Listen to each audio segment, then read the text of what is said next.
came back, so he heard you. Okay, awesome.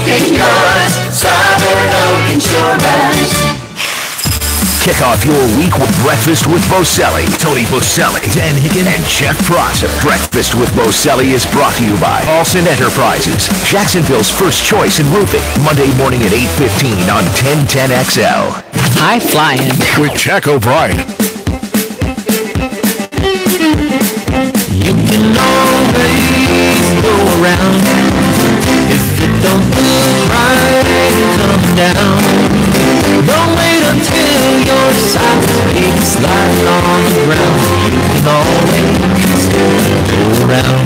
And welcome back to the High Flying Show. I'm Jack O'Brien along with Joel Wiener. Good morning, everybody, and welcome to the High Flying Show, which is heard once a month on this radio station, 1010.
Until we're live.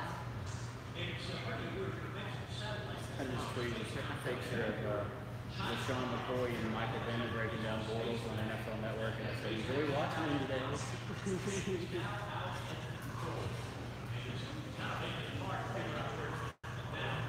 John's going to come see us with JT. We're far from here. No, she'll be not the piece. He said you might stop by.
One night I didn't sleep. And I spent all day cleaning my house to get ready for the party that I'm not even going to get to. Oh.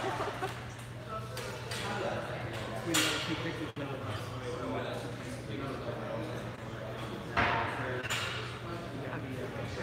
Teal doorway now. That's cool.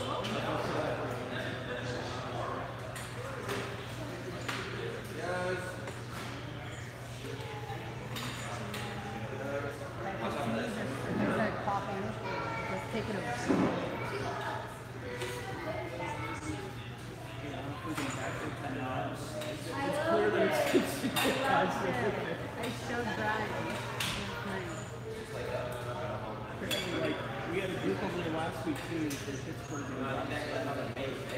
Someone brought like 3 kids. And the kids love everybody's sore, don't know where they walk in and out. So we have stuff every day. I thought it was really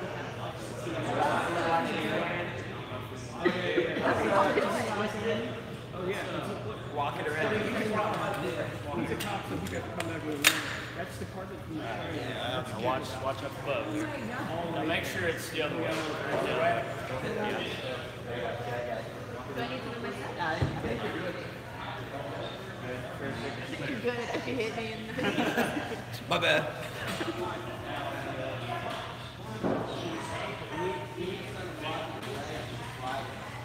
Yeah, that's what I warned about. Morning, Alex. Morning, Mofo. If I knew your first name, I would say it.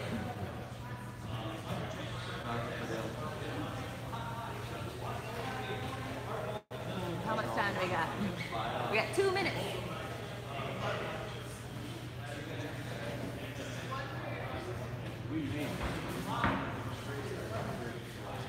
That looks good. We put a bag in front of that. I think. Here, you see those?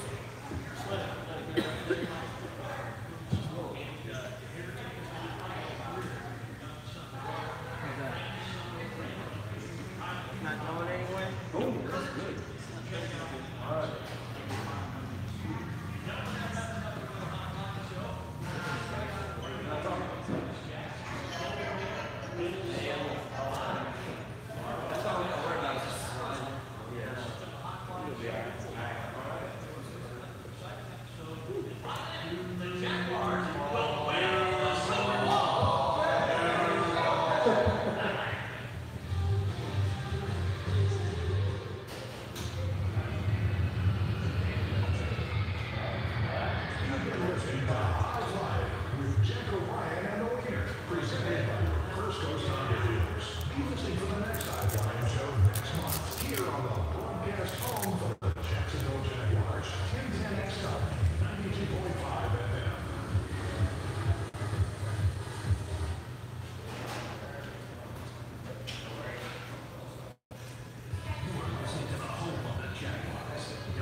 Now, the 1010XL Kickoff Show, fueled by Sawyer Gas, presented by Coastal Equipment on 1010XL 92.5 FM. Here are your hosts, Lauren Brooks, Blythe Brumleve, and Fat Tony. The Jaguars advance to the AFC Championship for just the third time in franchise history and kick off against the New England Patriots today at 3:05 at Gillette Field in Foxborough with a trip to the Super Bowl on the line. We are live from Memphis Jack's Barbecue on US 1 to get this party started. Good morning, Blythe and Tony. Good morning. She can't contain herself. This is so great. She's so excited. Have you slept all week? Like, how much sleep have you gotten this week? I probably created a trench in my place yesterday by the pacing, because I woke up at 6 a.m. I started listening to podcasts nonstop. I did some shows twice over. It was one of those days where I wanted to make sure that I had everything set out, everything ready, and then when I had all of that done, it was like, okay, well, what do I do now? And I was just pacing in my house, and I didn't know what to do, and I tried to go to bed early. It didn't work, and I fell asleep at like 1 a.m., I think. Should the Patriots be nervous today, ladies and gentlemen? I don't know about nervous. Nervous as you should be for a championship game. Look, I think there are a lot of people nationally that through the first half of the week were basically giving the Jaguars no chance in this game, especially Boston media, but I never got that sense from the Patriots, right? Like, I think what Tom Brady said is real. Like, I think Tom Brady and the Patriots look at it and say, yeah, this is the best team we played this year. The best team we played before this is probably the Pittsburgh Steelers, and they handled them in their house twice. We had to get kind of a fluky call to beat them in their place earlier this year. So, yeah, this is the best team that we have played to this point this season. So I think from the Patriots' perspective, everything they've said is real. The Boston media, look, maybe if the Jaguars win 5 Super Bowls and are in 7 straight AFC Championship games and they get a matchup against the quarterback that is mostly a punchline for the first 3 years of his career in an AFC Championship game, around here we do the same thing, maybe. I would love to find out if we get the opportunity to do that kind of thing. But yeah, the disrespect from the media, I think, was, Boston being Boston, from the players and the team. I think they've handled it exactly like I thought they would, as if they're playing the toughest game that they've had this year. And ever since the middle of the season, the Jaguars have been one of those teams that the Patriots, and even national media pundits have said that the Patriots do not want to face this Jaguars team, right? And then you come into this AFC Championship game, and it's sort of similar storylines in how the Patriots originally started their run, and where they were the underdogs all the time. They had the 3-win seasons in the 90s and the early 2000s, and then they started their winning ways to historically one of the most successful franchises in NFL history. What I love is the fact that the Patriots haven't faced a team like the Jaguars this season. And they know that in the past, when they've faced teams that are built like this Jaguars team, they have lost. It seems like the Patriots never lose, but if you look at their record in the last 6 AFC championships, they're 3-3. So this is a team that can be beaten. And there's one team with a super fast defense and a nasty defense that's going to go out there and try to prove that the Patriots don't just deserve to walk into the Super Bowl each and every year. All right, we got to get to the hand gate, glove gate incident. Earlier this week, Tom Brady cut his hand. He had stitches. He did end up practicing later in the week with and without the glove. He threw passes both ways.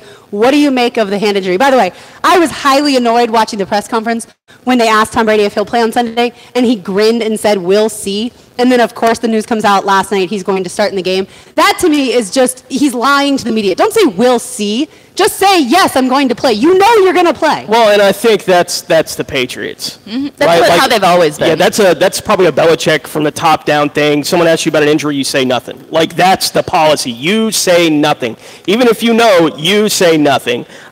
Look, from the moment this injury thing happened, I was like, give me a break. Like Tom Brady's not going to play in the AFC Championship game. No one is that lucky that Tom Brady would get hurt on Wednesday of AFC Championship week and the Jags get an opportunity to get into the Super Bowl without having to face Tom Brady in New England. No one is that fortunate at this point in the season. And I never thought for a second, I didn't even think smokescreen. I didn't think any of that stuff. I thought that he got hit in the hand during a practice, and it was serious enough that they gave him a day off. Exactly. That's what I thought the entire time. Tom Brady's going to be Tom Brady today when they take on the Jags. And if the national media, after the Jaguars whoop them up in Foxborough today, want to talk about where Tom Brady wasn't 100%, well, bring them on next year at 100% too, because they'll be coming down to Duval for the rematch next year. I do wonder how different this storyline would be if the Patriots never traded away Garoppolo. I wonder if we would see Garoppolo today instead of Brady, if that hand injury is as significant as 4 stitches that he had as early as Thursday. Well, what's funny to me is how the Boston media, specifically Dan O'Shaughnessy, tweeted out earlier in the week that Brady should just sit, right? And then it seems like that story kind of faded away immediately as soon as the hand stuff came out. So I would love, yes, for Tom Brady to sit today. And I don't care if the Jaguars beat Tom Brady to get to the Super Bowl. I could care less. I just want the Jaguars to win. Any way it happens. Are you kidding me? Who cares about playing a team at 100% this time of year? Nobody's at 100%. Exactly. I don't care if Brady's only got one leg. Honestly, none of that matters to me. When they're going to the Super Bowl, and everyone can talk about you for the rest of eternity any way that they want to talk about it. But if the Jags happen to win 2 more games, they can talk about you any way you want. You can talk about Tampa any way you want. They won the Super Bowl. You can talk about the 2000 Ravens any way you want. They won the Super Bowl. Who cares what you got to say about a championship team? Just call us champions because they earned it. Well, we were talking earlier in the week, Hayes mentioned, and he'll check in from Foxborough a little later in the show, but Hayes mentioned this is the 26th week of the season starting from back in training camp. So you talk about guys who are beaten up and abused basically week in and week out in this violent sport, and they are still playing 26 weeks later. The Jaguars offense could not be stopped a week ago in Pittsburgh as the Jaguars led the Steelers 21-0 early en route to a 45-42 upset victory. Tony, is it imperative that the Jaguars start fast today? It's imperative that they don't fall behind early. This is not a football team that plays well from behind. We've seen that to this point in 2017. Last week, as I tweeted out on Monday, amazingly enough, the Jaguars surrendered 42 points and never trailed at the Pittsburgh. They surrendered 42 points and never trailed. That's how good the offense was. One of those touchdowns was garbage. Right. And 2 of them were 4th down conversion plays. I mean, yeah, it was razor's edge stuff for the Pittsburgh Steelers, but still, they gave up 42 and never trailed on the road in a divisional round playoff game, which gives you an idea of how good the offense was last week. I think it's a fool's errand. trying to figure out what this team is going to look like offensively week to week. I expect the defense, obviously, to be much better. I expect to see a similar game plan offensively to what we saw last week. 2 weeks ago against Buffalo, everyone was yelling, well, why don't they throw it downfield? Well, because Blake couldn't throw it 3 yards. And I get the idea of wanting him to throw it downfield, but if he's just going to throw 20-yard incomplete passes as opposed to 3-yard incomplete passes, really there wasn't going to be any difference, I don't think, as far as the game plan. Doesn't mean that I loved the game plan 2 weeks ago. Last week, I actually thought it was a similar game plan. The difference was Blake was hitting the passes. It was, all right, you want to put 8 in the box, we're going to run play-action bootleg stuff, and we're going to make some easy plays for Blake to get him into a rhythm early on in this football game. Not only got him into a rhythm, the offensive line was throwing the Steelers' defense around. The front seven could not handle the Jaguars' offensive line last week. If they can run the ball the way that they were able to run the ball in the first half of last week's game, if that offensive line shows up today, the Jacksonville Jaguars are going to the Super Bowl. They're going to have to stay aggressive on offense, and I think it starts with the first down conversions, first down passes, because the average length of the field that the Titans, or that the Patriots had the Titans in, was 2nd and 11. So it's going to be really crucial to have this Jaguars offense start fast. Yeah, the Patriots were able to beat the Titans in, it seemed like, handily fashion. Dismantled them. Besides that first touchdown that the Titans got, it just seemed like the Patriots were in control of that football game. Got to make plays in the passing game. You have to. Right. The Patriots got 8 sacks against the Titans, which seems insane to me because Mariota is a mobile quarterback, but it didn't matter. The Patriots were having their way with the Titans,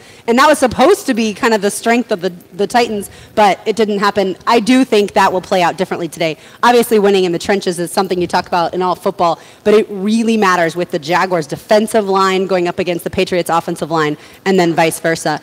So we are 8 minutes into the show. We haven't mentioned Jalen Ramsey, Blythe's favorite player, yet, so we will now. The Patriots boast not just the NFL's best quarterback, but also the NFL's best tight end. Do you want Jalen Ramsey on Rob Gronkowski all day today? No, I just want Rob Gronkowski to be contained, and I think you contain him in the middle of the field. You don't let him get that burst of energy. You don't get the yards after the catch. You just let him catch it, because the star players are usually ones that shine in games like this, and he's going to get a lot of targets, but I think that you have to contain him and limit him to short yardage versus letting him get out in the open.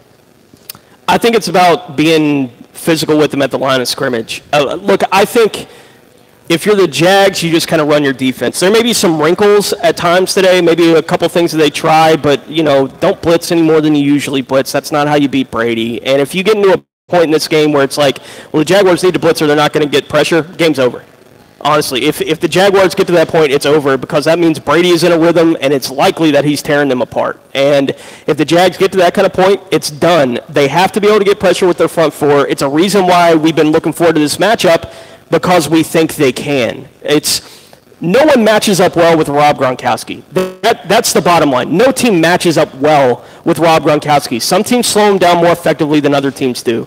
You have to be willing to be physical with him. I think the Jaguars are in a position where if it's Telvin Smith or Miles Jack trying to cover him coming off the line of scrimmage, they feel good about that matchup. If one of the safeties have to do it, they feel okay about that matchup. If he lines up outside and Jalen Ramsey or A.J. Boye is lined up on Rob Gronkowski, the Jaguars can feel good about that matchup. That's why it's been so intriguing to think about a matchup with the New England Patriots, because the Jags match up better than anybody else in the AFC with the Patriots as far as their offense versus the Jaguars' defense. Now, what that looks like in reality, I don't know. We're going to find out in 5 hours. I think it works very well in the Jaguars' favor, but, Tom Brady is Tom Brady for a reason, and they've been winning football games in these kind of moments for as long as they have for a reason. They're really, really good, and they're very well prepared. I think the Jaguars athletically can match the New England Patriots and actually exceed them on that side of the ball, and if they do today, then they got a real chance to go to the Super Bowl. Yeah, because you're not going to out-scheme the Patriots and Bill Belichick. It's going to have to be won by the battles on the field, the man against man, the athlete against athlete. You mentioned safeties. How is free safety Tashawn Gibson doing and the other guys on the injury report? Let's check in now. The personal injury attorneys of Farah and Farah present this injury update. Farah and Farah, protecting you and your family since 1979. Tashawn Gibson, the only one officially on the Jaguars injury report, listed as questionable with that foot injury. He was able to participate in the walkthrough on Friday, but wasn't in any other practice this week. It sounded like middle of the week. Even Doug Marrone was saying he's trending in the right direction. I know Gibson, after the divisional round playoff game last week, said, look, I'm playing next week. Rappaport tweeted out this morning that Gibson will play. Yeah, my foot would have to fall off for me not playing the AFC Championship game. So we'll see where he's at physically. Last week we had a bunch of questions about linebackers. They played all right in last week's game. The New England Patriots, on the other hand, Tom Brady, we know, questionable with that right hand. He's going to play today.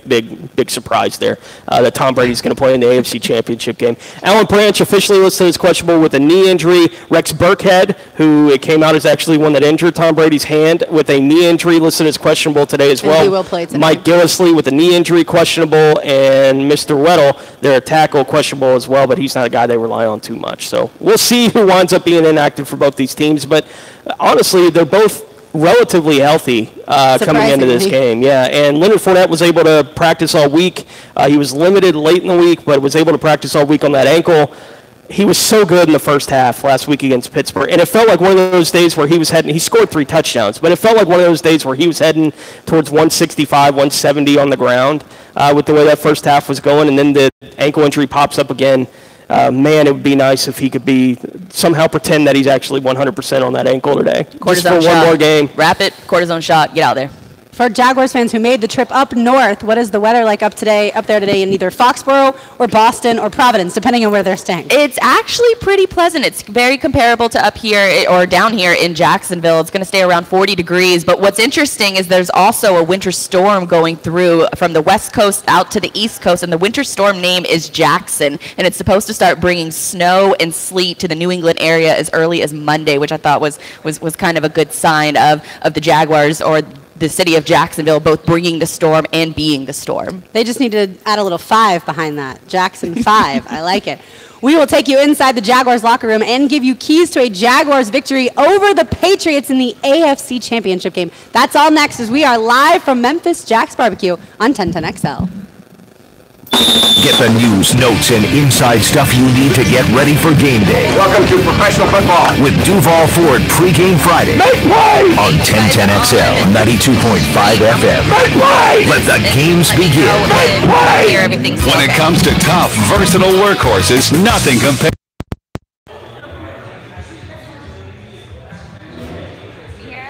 Let me know.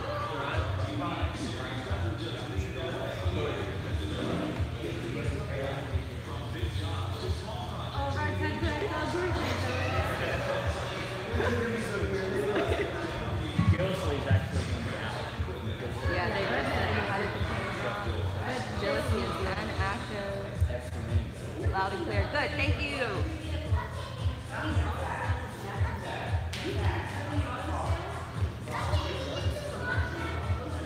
One of my buddies was up there. They said they had the Boston Steel Party last night. Yeah, apparently there's tons. Tons of people, but shitty service. A lot of people were saying. If I was a Boston place, especially one that was like right beside Fenway and Fenway is your name and you're hosting Jaguars fans, I would be upset.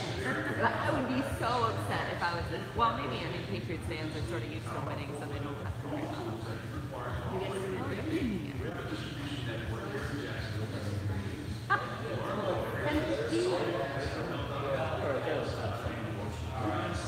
Yeah. I watched the turn. I was like, did you need me to just stand like this for you? He's like, I have it. Yeah, so I could pretty fast.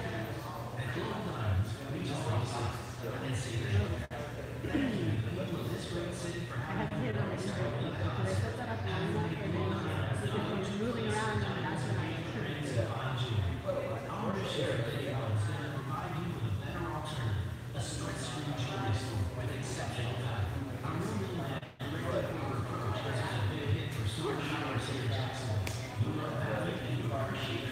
I don't know if you have plans this morning, but I specifically requested you as the engineer.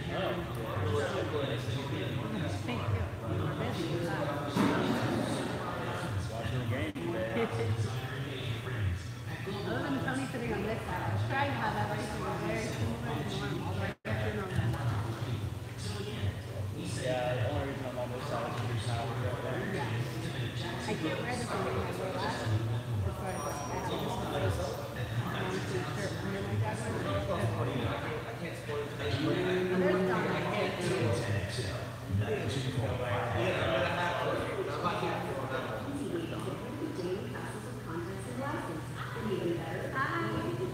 And she wearing Jaguar gear?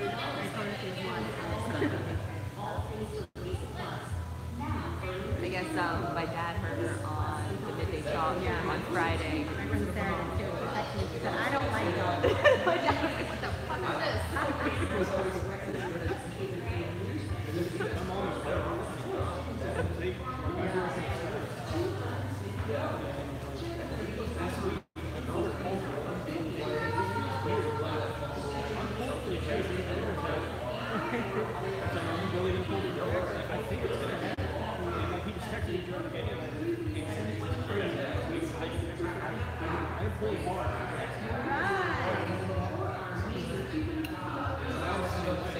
Did y'all see the CBS commercial with what's his name?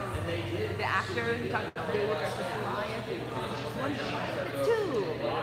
No, what is his name? He's a really good actor, John Malkovich.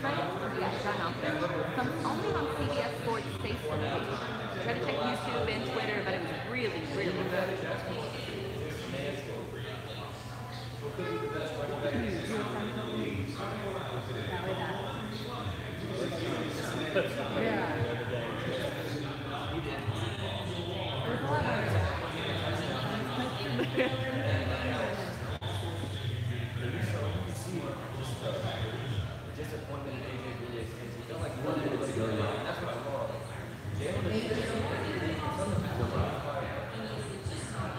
How are you today, Matt?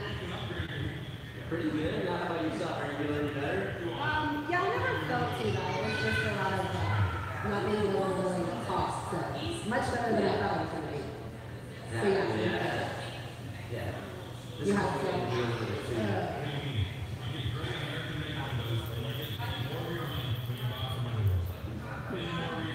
Hi, JP.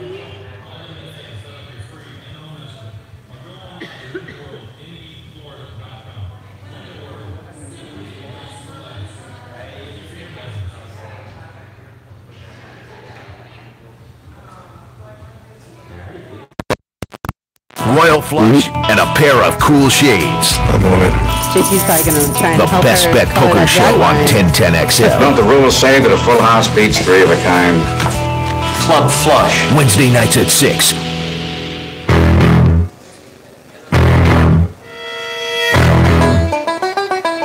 This is the 1010XL Kickoff Show, fueled by Sawyer Gas. Presented by Coastal Equipment on 1010XL 92.5 FM.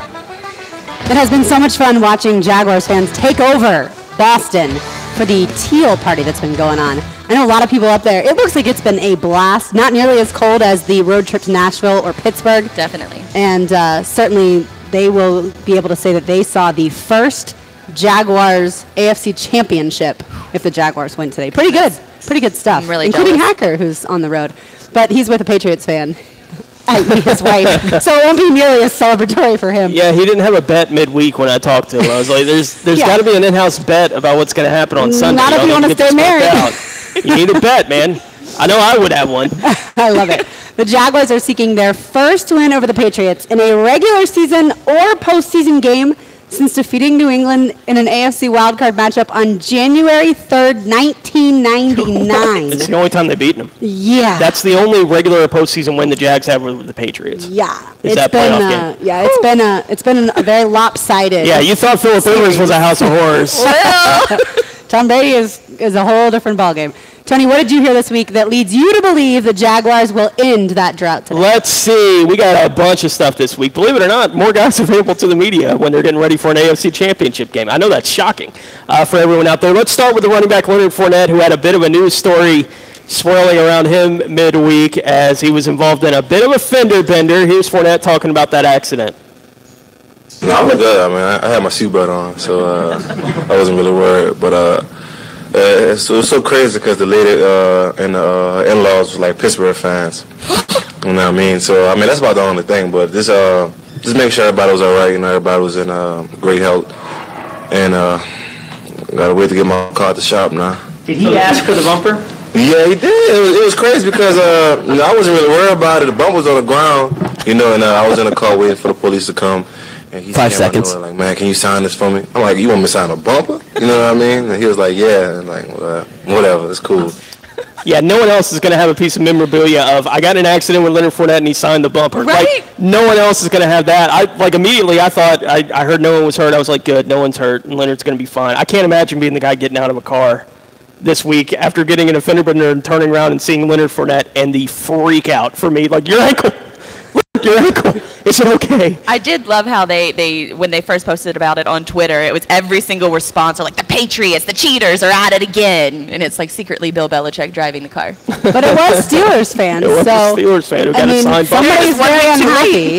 Unbelievable. By the way, how much did he say his bumper, just the bumper alone, was on that Mercedes Maybach? It was like 50 grand or something, which is why, the car ended up being totaled. And it's crazy because my boyfriend Brian got rear-ended 5 minutes before Fournette did. And his car got totaled. Literally, like, the same day, same exact time. And so I was waiting for, like, a third one of these to happen. And I was like, I don't want to drive anywhere this week. The real key to that whole thing was he was wearing a seatbelt. Hey, kids, it doesn't matter if it's comfortable or not. Wear your seatbelt or you could get seriously injured even in a little fender bender like that. On from Leonard Fournette, who is going to play today, and we'll see how effective he is with that ankle injury, which was not exacerbated by that fender bender he got into. Malik Jackson, who has faced down these New England Patriots with Tom Brady in the playoffs before 2 years ago. That's what was standing in the way of the Denver Broncos on their way to a Super Bowl championship in the AFC title game. Malik Jackson was asked about pressuring Tom Brady. I mean, that's a huge part of the deal, and I think they know that too. That's why they have those scout offensive linemen in there. Those three inside guys do a great job of helping each other and keeping that pocket clean. We know Tom Brady likes to stand behind the center and not move from that spot, so it's up to us, me, Avery Jones, Calais, Marcel, to really move that pocket and get him off that spot so these ends can kind of run them down and get them. So it's going to be a hard challenge, but nonetheless, we have to get it done to win, so we'll see. It is one of the biggest challenges in the league, has been for a while, trying to get to Tom Brady. It's not that it's impossible. Teams have done it before, and it certainly feels like the Jags have the pieces in place that they ought to be able to get it done today. We'll find out in just a handful of hours. A.J. Boye, the Pro Bowl cornerback, was asked about this Jaguars team and if they embrace being the bully.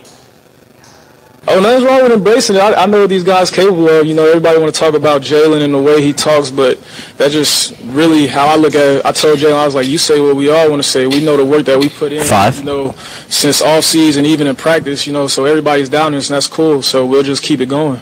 Bully ball mode. Hopefully it gets engaged this afternoon in Foxborough. Telvin Smith. I could listen to Telvin talk all day. See, I'm like that with Fournette, too. I just love that southern drawl. But Telvin, with the Georgia going on here, we had Louisiana a moment ago down on the bayou. Now we got the Georgia boy here in Telvin Smith, who talked about playing the Pats. Obviously, we know that this is a veteran playoff team, veteran team who's been in these situations, who encounter many teams like I was coming at trying to throw them. So we know what it is. We're going to go out there and play. Show them what's up. Oh, yeah, Telvin. It was my second favorite soundbite of the week coming out of the game last week. My favorite was definitely Malik Jackson grabbing the microphone from Calais and raging, just rage screaming. About Jarrell Casey. And Calais' reaction was fantastic. But Telvin on the field afterwards being asked about that fumble with eyes everywhere. Like, I love that cut. I did too. So much. How do you see it? Eyes everywhere. I love it so much. Finally, one last cut here from Nate Hackett, the offensive coordinator. Blake Bortles, in case you didn't know, in the red zone this year. Last year, everyone was making a big deal out of what Marcus Mariota was doing in the red zone with the Tennessee Titans, and he had a really good start to his career down in that part of the field. Blake Bortles this season has thrown 20 touchdowns and no interceptions in the red zone for the Jacksonville Jaguars. Now, the New England Patriots are stingy down in that part of the field. It's why they've been a team that's given up a ton of yards this year, but not a lot of points, because they figure it out in that part of the field. We'll see which team is more able to solve the other in that area this week. Nate Hackett was asked about his quarterback and his red zone success. I think it just kind of comes back. Just as an offense as a whole, I think we've been very efficient. And I think down there, that's when it gets even more difficult. I think he's done a great job studying the game plans, understanding what we want to get done. And, he's just executed to perfection. I think that the ability to run the ball, and when you commit to the run, a lot of the time people just want to go down there and throw. And I think that the fact that we have the play action, the drop back, the run, it just kind of lumps this whole big offense together instead of just having one specific thing or one specific guy that somebody can take away.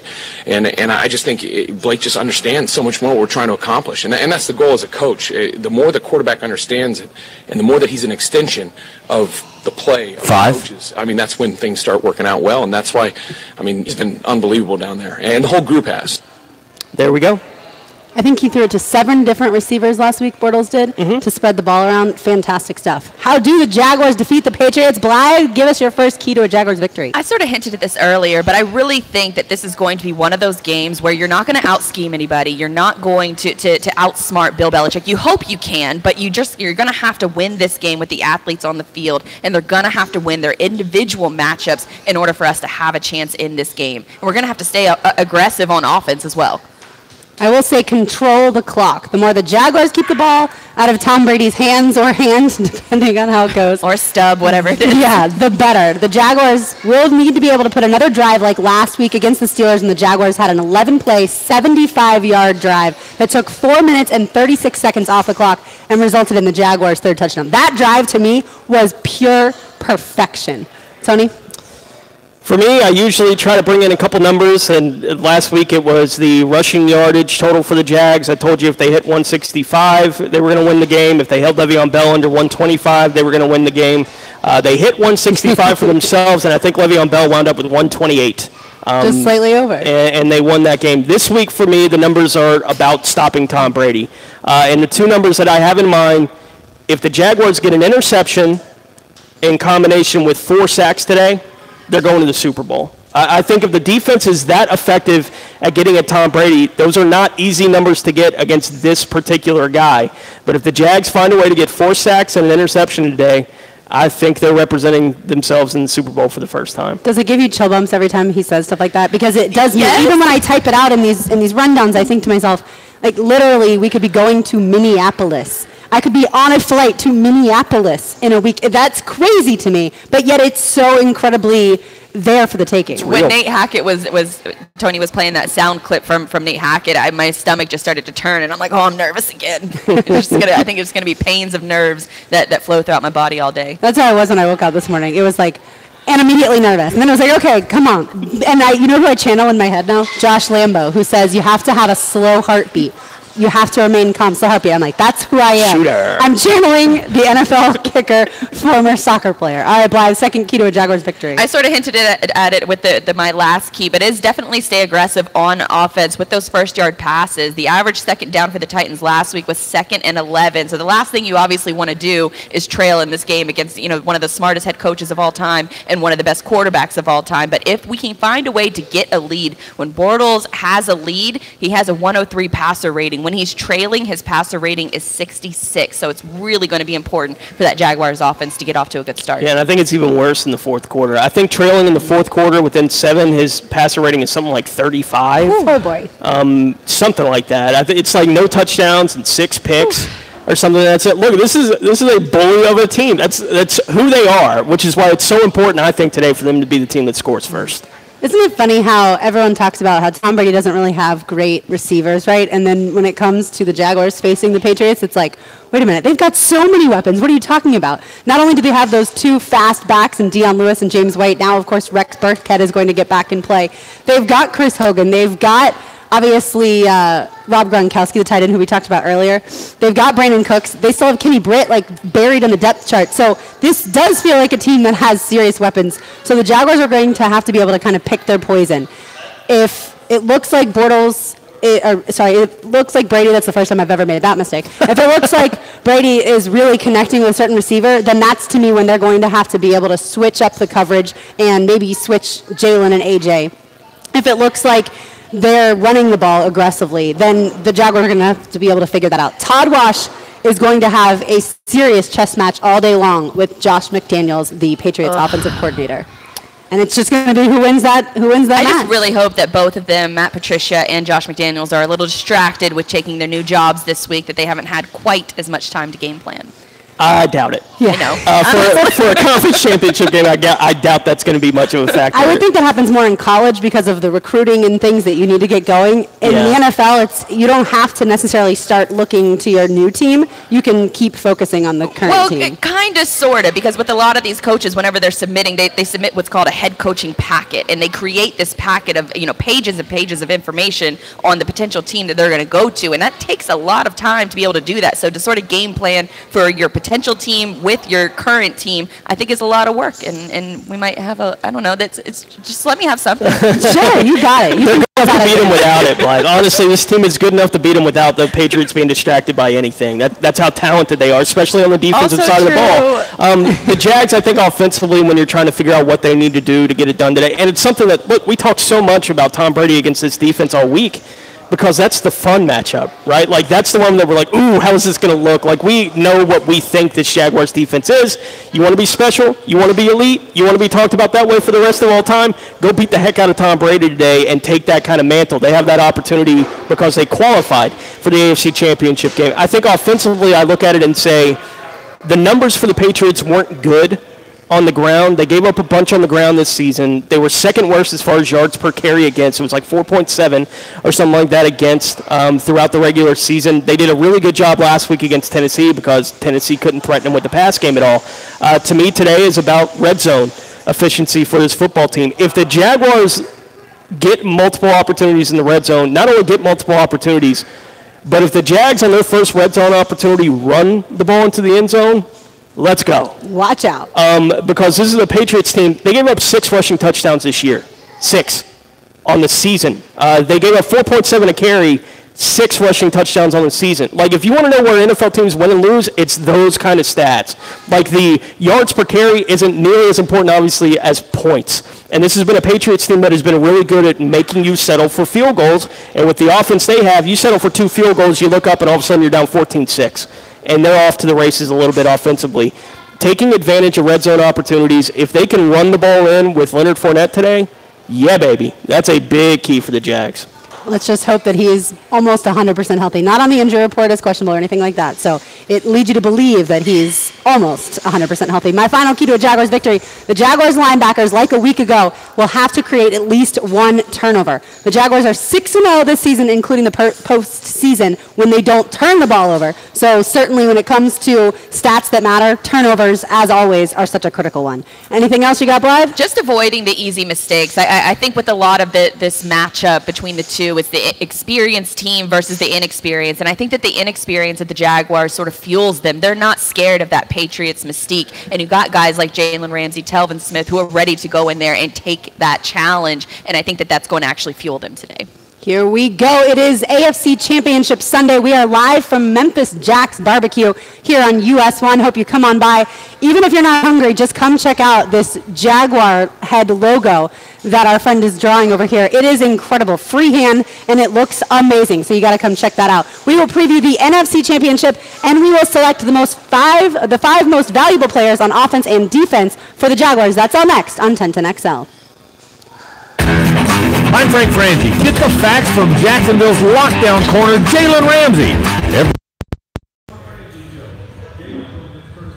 Welcome in YouTube. Somebody tweeted a video of John Anderson being slapped.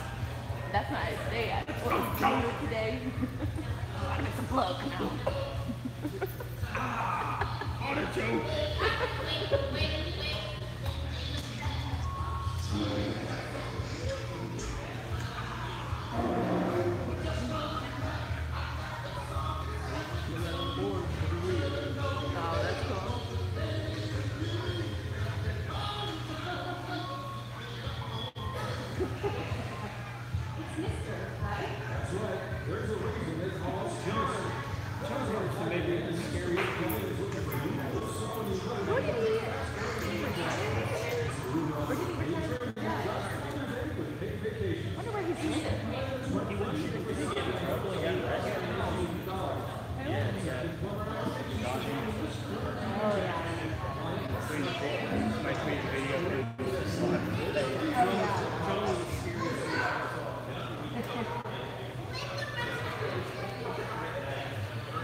tweeted, this game about to be so turned.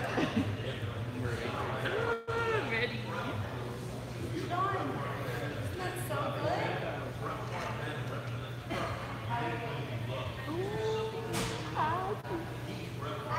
No, high five. There you go. High five. Let's go.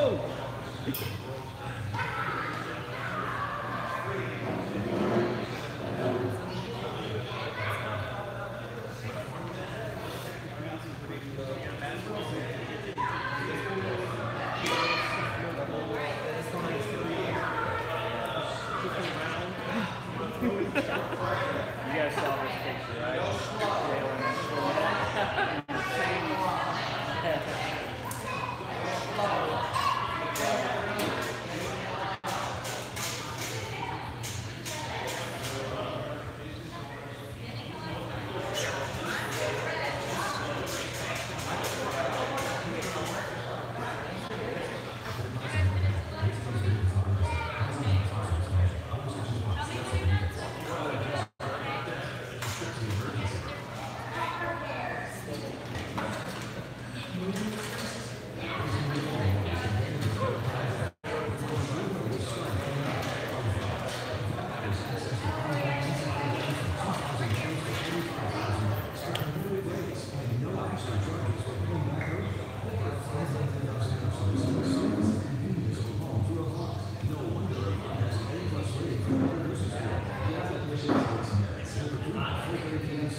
The scream at the end too when he's already in the hallway. Here at the very end, he's like, yay!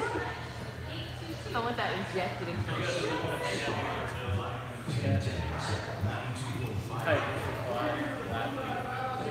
Dude, I was in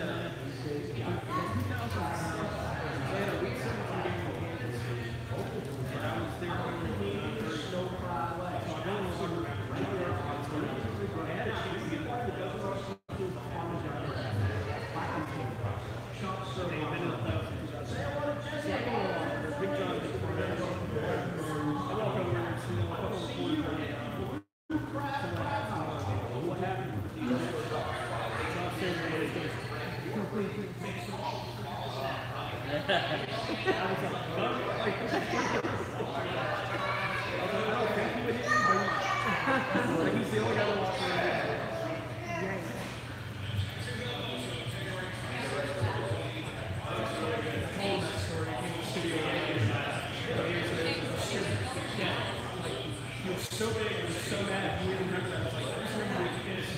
Because I saw him a lot.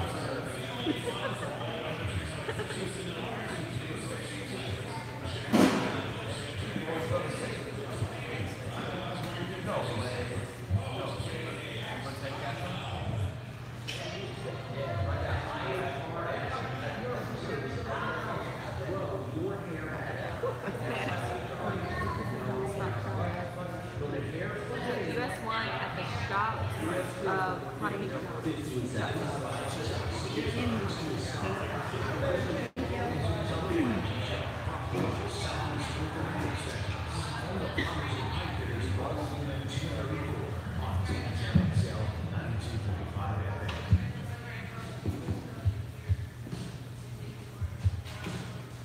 Game day is underway. The 10-10XL Kickoff Show, fueled by Sawyer Gas, presented by Coastal Equipment on 10-10XL 92.5 FM.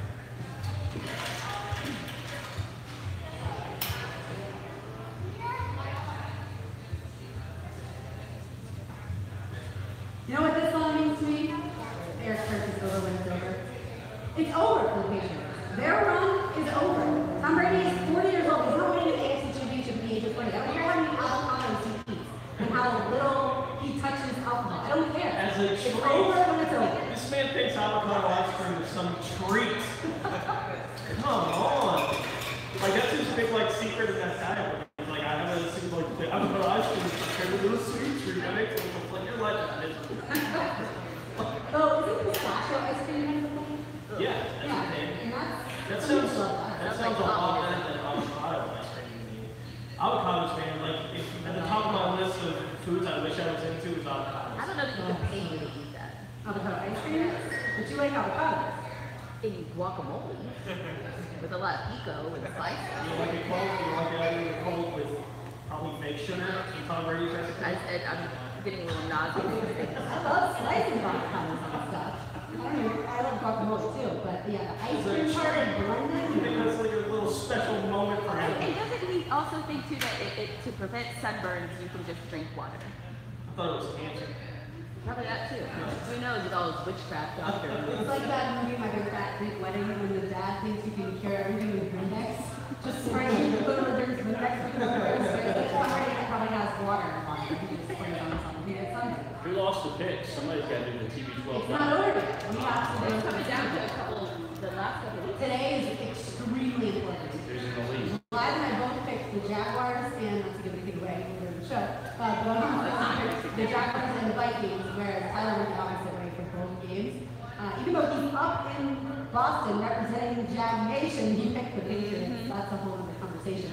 But yeah, today's very important. All right, speaking of the Vikings travel to Philadelphia to play the Eagles. Down person wins, yet they're still winning.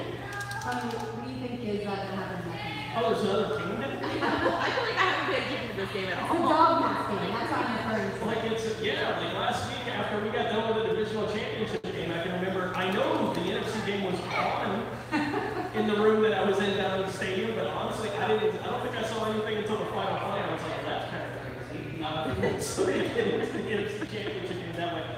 Look, I do like Minnesota. I know it's back-to-back against the Philadelphia and the home dog. And this may be me, I can't go completely on my Eagles hate.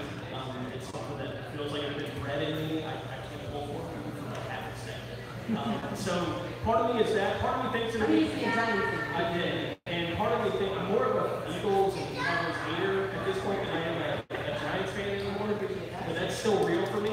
And yeah, I think that the idea of Jacksonville going up to Minnesota and ripping apart out of the city, watching their team host a Super Bowl. I feel like it's exactly delightful. And for the Eagles to still just be that miserable organization that doesn't have one there in the NFC, it's still going to get one. Wait till next year for Carson Wentz. I wonder how many people are going to be walking around the city of Philadelphia if they lose, like all drunk and sad and they stuff.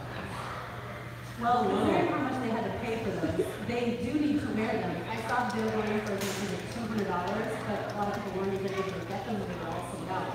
That German Shepherd dog mask was one of the creepiest things I have ever seen. I understand what it represents if they're underdogs, but I feel like it should have looked, the dog mask itself should have looked a little goofier and less exactly like a German Shepherd. Honestly, with the people I've seen from Philadelphia, I think it's improved. More than that. Ouch! Alright, so Case Keenum has only been sacked 22 times this season. We talked a lot about how well protected Blake Bortles has been. Keenum's been protected even better. So will he be able to kind of take advantage of the Philadelphia pass defense that hasn't been that good this season? I mean, it seems like the Vikings are just running on pure luck at this point in magic, right? There's no way that play happens 9 times out of 10. Yet the Vikings are going to beat the Saints with that play and Stephon Diggs. To me, it just seems like the Vikings train is not going to It almost felt like the Saints lost that game more than the Vikings won. Because Case Keenum did not have a very good second half. He played very well. He played very well the majority of the season, but in that first half was really where he shined. And I sort of root for them just because of they're sort of the underdog story. They have a better defense, slightly better defense than the Jaguars, and that's what wins in December and January football. And I sort of, for the sake of my kids, I hope that it's definitely the Vikings that win. I just don't think that the Eagles have it without Carson Wentz. He was the MVP for most of the season and then going down for a big time. When it's fun to me to watch games, trust me, I'm going to be If the Jaguars beat the Patriots, I will not spend too much time watching this game. I'll probably record it and go back later in the week to be able to watch it. But it's fun to watch games to me. The teams are built similarly and want to do the same thing. Both of these teams want to be able to run the football. And so to me, it's then going to be which quarterback ends up with better passing numbers because the defenses know exactly what Well, yeah, I think from a matchup standpoint next week, Minnesota Jacksonville is fascinating because it's the two best defenses in the league. It's two quarterbacks that have been maligned throughout most of their careers, and both teams are want to be able to run the ball. It's significant injuries to skill players on offense they've been able to overcome in most spots as well. I mean, they are mirrors of one another. Now the entire nation may go, Jacksonville is so serious. But I think from a matchup standpoint, I think it's really interesting game. Jack's here to take care of some business today. That's who Mike is. Yeah, no looking at that. Who are the top 5 Jaguars players on offense and defense? I thought of this question for us to discuss today because Hayes and I were talking this week about how just freaking loaded the Jaguars defense is. Even if you take the top 5 players away, still players 6 through 11 are better than, and really you can go deeper than that, 12, 13, deeper than, or better than most NFL defenses. So I wanted to know, who are the top 5 players on offense and defense from your perspective? Blythe, we'll start with you. Top 5 on offense. Top 5 on offense, I'm definitely going to go with Mercedes Lewis. He wrote a great piece in the Players Tribune, which is sort of not, I guess, not entirely related to his play on the field, but he's been that Jaguars player that's been there through it all, that's seen us in the dark times, and now has started to share that perspective of the city and the fan base and the team itself sort of coming to life this season. So I think that Mercedes Lewis is definitely one of my top. Cam Robinson obviously playing his first year. Brandon Linder is another one who really thinks him and Blake Bortles' relationship is probably one of the better relationships on the team. Leonard Fournette is in last but not least. He has changed every opinion that I had about him coming into this season, and I didn't think for 1 second that if he was going to be benched from the 3rd preseason game that he was going to last the entire season. I thought he'd last the majority of it, but here he is playing in the AFC Championship game, and it takes a lot of mental fortitude to go through everything that he's gone through and still be able to carry this team to a few different victories. It wasn't just the defense that won for him. Blake Bortles has played a pivotal role in these victories too. You mentioned Linder, based on the half of the win in Pittsburgh, and Linder has so much to ended up not being able to play in Fairfield, but that's how fired up he was about how so many people talk about his quarterback. And that's the guy that he obviously protects the entire game. And they are super close. On Victory Mondays, you'll always see if you follow Linder on any social media platforms. Linder and Bortles will be on Linder's boat, and they'll go to the stadium on the boat every Monday because every Monday obviously they get to go in a little bit later. The only player I have different than you is I would take off Mercedes Lewis and I would put on Keelan Cole. And this one was really hard for me because I also could have done Tommy Bohannon. But I went with Keelan Cole because to me, he has developed into the Jaguars' biggest deep threat. And that catch last week, I think, won the Jaguars that football game. Obviously, he could several plays. But that catch to me cemented the win over the field. And over the Seahawks, too. That he expected the Seahawks. That's your interception. And those 2 catches, I think, sealed the victories for both of those games. So I have 3 rookies between Fournette, Keelan Cole, and Cam Robinson. 3 rookies I have on the Jaguars. What do you guys think? I'd still put Allen Robinson on the list. I know we haven't been available all year, but you're saying all guys that are available to the team. I think Allen Robinson is one of the finest players on offense. This team has had available all season. It's still hard for me to put Blake on the list. I've apologized to Blake over and over for coming in week 3 of the preseason, which I did. I said I wouldn't have seen those stats when you got into an open competition with Chad Henne. If you're having an open competition between Chad Henne and Blake Bortles, you made your decision to say I'm going to be the franchise quarterback. I'm sorry, buddy. I've been wrong. I've been wrong every week about that, but I still think this can't put it in the top 5. Without the Jaguars, I know, but that doesn't mean that he's great. It means he's been good enough. Right? And I think that the respect that Blake deserves is a middle and back of the back. Talk about it, but still. It's not number 70. It's not 7. I love Jacksonville. you saw the person on the sidewalk with your culture. No. I don't care about him. I ain't going to jail. He's had pretty rough. Classic face. You know, you never know, the brain is connected to kidneys. So quick. I think, look for that. It's impossible not to have one there. Cam Robinson was impossible. Brandon Linder, Allen Robinson, and then past that for me is where it gets really tricky. I may go through the ball because I think it would be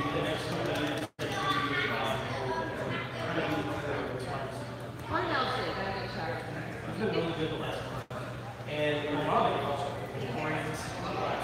Well, yeah, that's what I'm talking about when it comes to the game. If they get that from a line in this offensive line this week, they're going to shake. Like, if they get that from the offensive line, they're going to. Yeah, I think Patrick Mahomes was a second because you saw how much Derek really suffered when he was out for a couple games this year.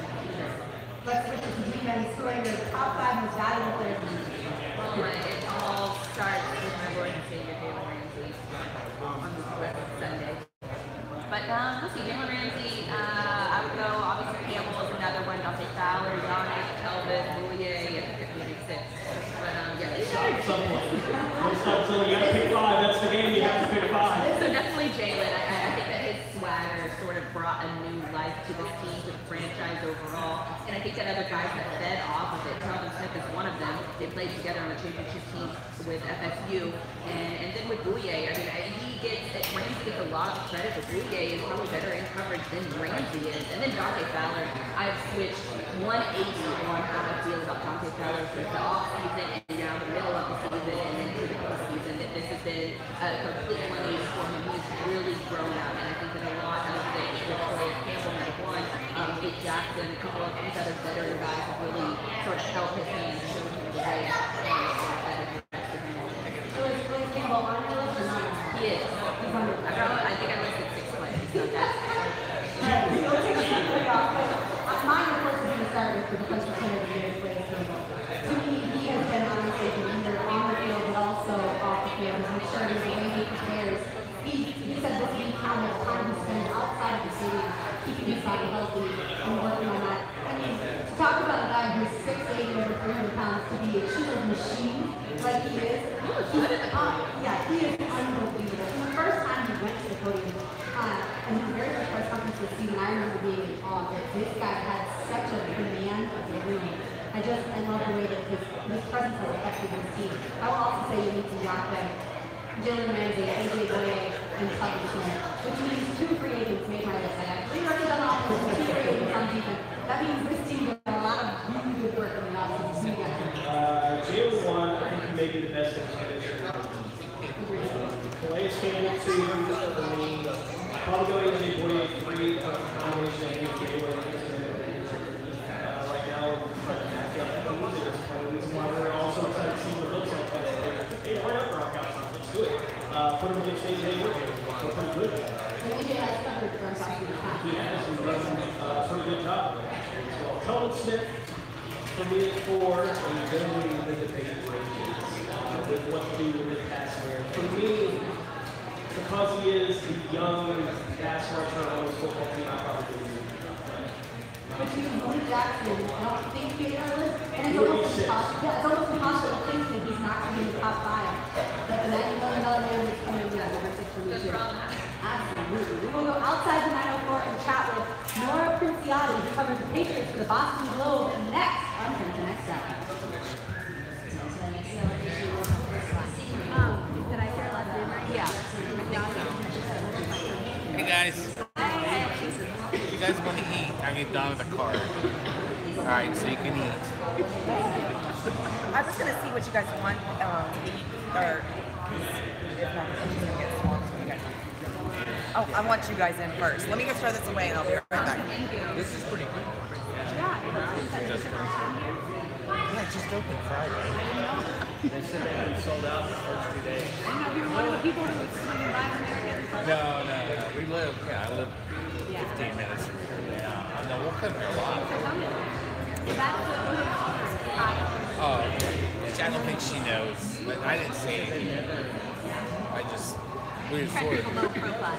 No, because I didn't know who was going to be here. But we, sausage plates, you don't get those around here. Yeah. All right. What do you want to try? Can I get the brisket, please? Okay. And that comes with a jalapeno cornbread roll. Or a roll. Jalapeno cornbread. Mac and cheese. A couple sides over the mac? 2 sides, yeah. Let me get mac and cheese. You need greens. Great. You need them. Yeah. What is it? What do you want? I'll take 3. What do you want to try? You better just donate your text. By text. That was me. I was asleep down there with no one else down there. I wanted to. I saw the video the next day and all that, but we celebrated big time during the game, so it wasn't. I'm hoping today that we're especially on 1 p.m. games. I'm super just because it's such a long day. Man, what a weekend. Right, what else?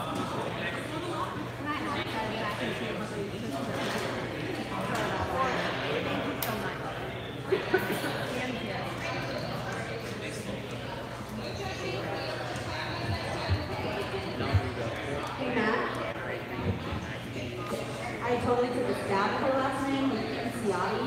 Will you verify that, please? Yes, I can. Thank you so much. No problem. Yes, I was going to ask if I could get like an actual, like, before I leave it to go, and I'll pay for this separately. Let me get, is brisket pork or is that? Brisket's beef. Yes. Okay, can I get an order of brisket? A big side of mac and cheese. I don't know if you guys do like bigger sides. A big side of mac and cheese, a big side of baked beans, and a big side of greens. Okay, greens, baked beans, mac and cheese, brisket. And then brisket, I don't know how many pounds you can get, or I don't even know how that works, but I'm going to a party after this, so I wanted to just bring some stuff with me. Okay. And I'll, like I said, I'll pay for that separately. Pack that to go. Well, this is, I'm giving you guys this. I just want you to try our food. So, Well, I was going to order some too, so. Thank you. Okay. I have to go box. But for both of them? Okay. No, I do want to try. I'm definitely going to try it. Okay. So, I'll just put it in to go box for you. Sorry. Tony, do you want yours in a to-go box, or do you want to? Oh, you eat here. What do you think Lauren wants? She'll probably eat a little bit here and then maybe take it with her. I would think. So I'll just go ahead and put it in the to-go box. Yeah.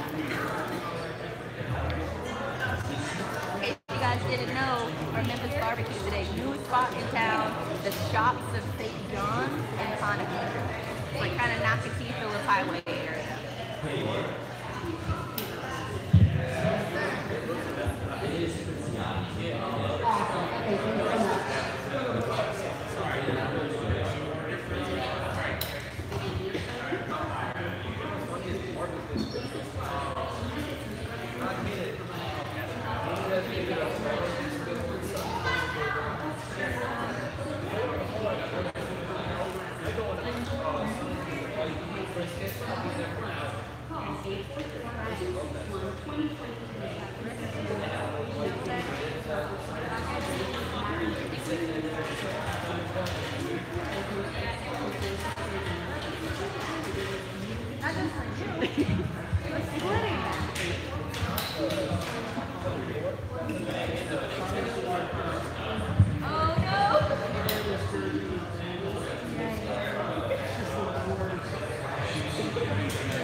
Jeff Lieberman, Captain Kevin Favor, and Captain Kirk Waltz with the Midnight Outdoor Show. Saturday mornings from 7 to 10 on 1010XL.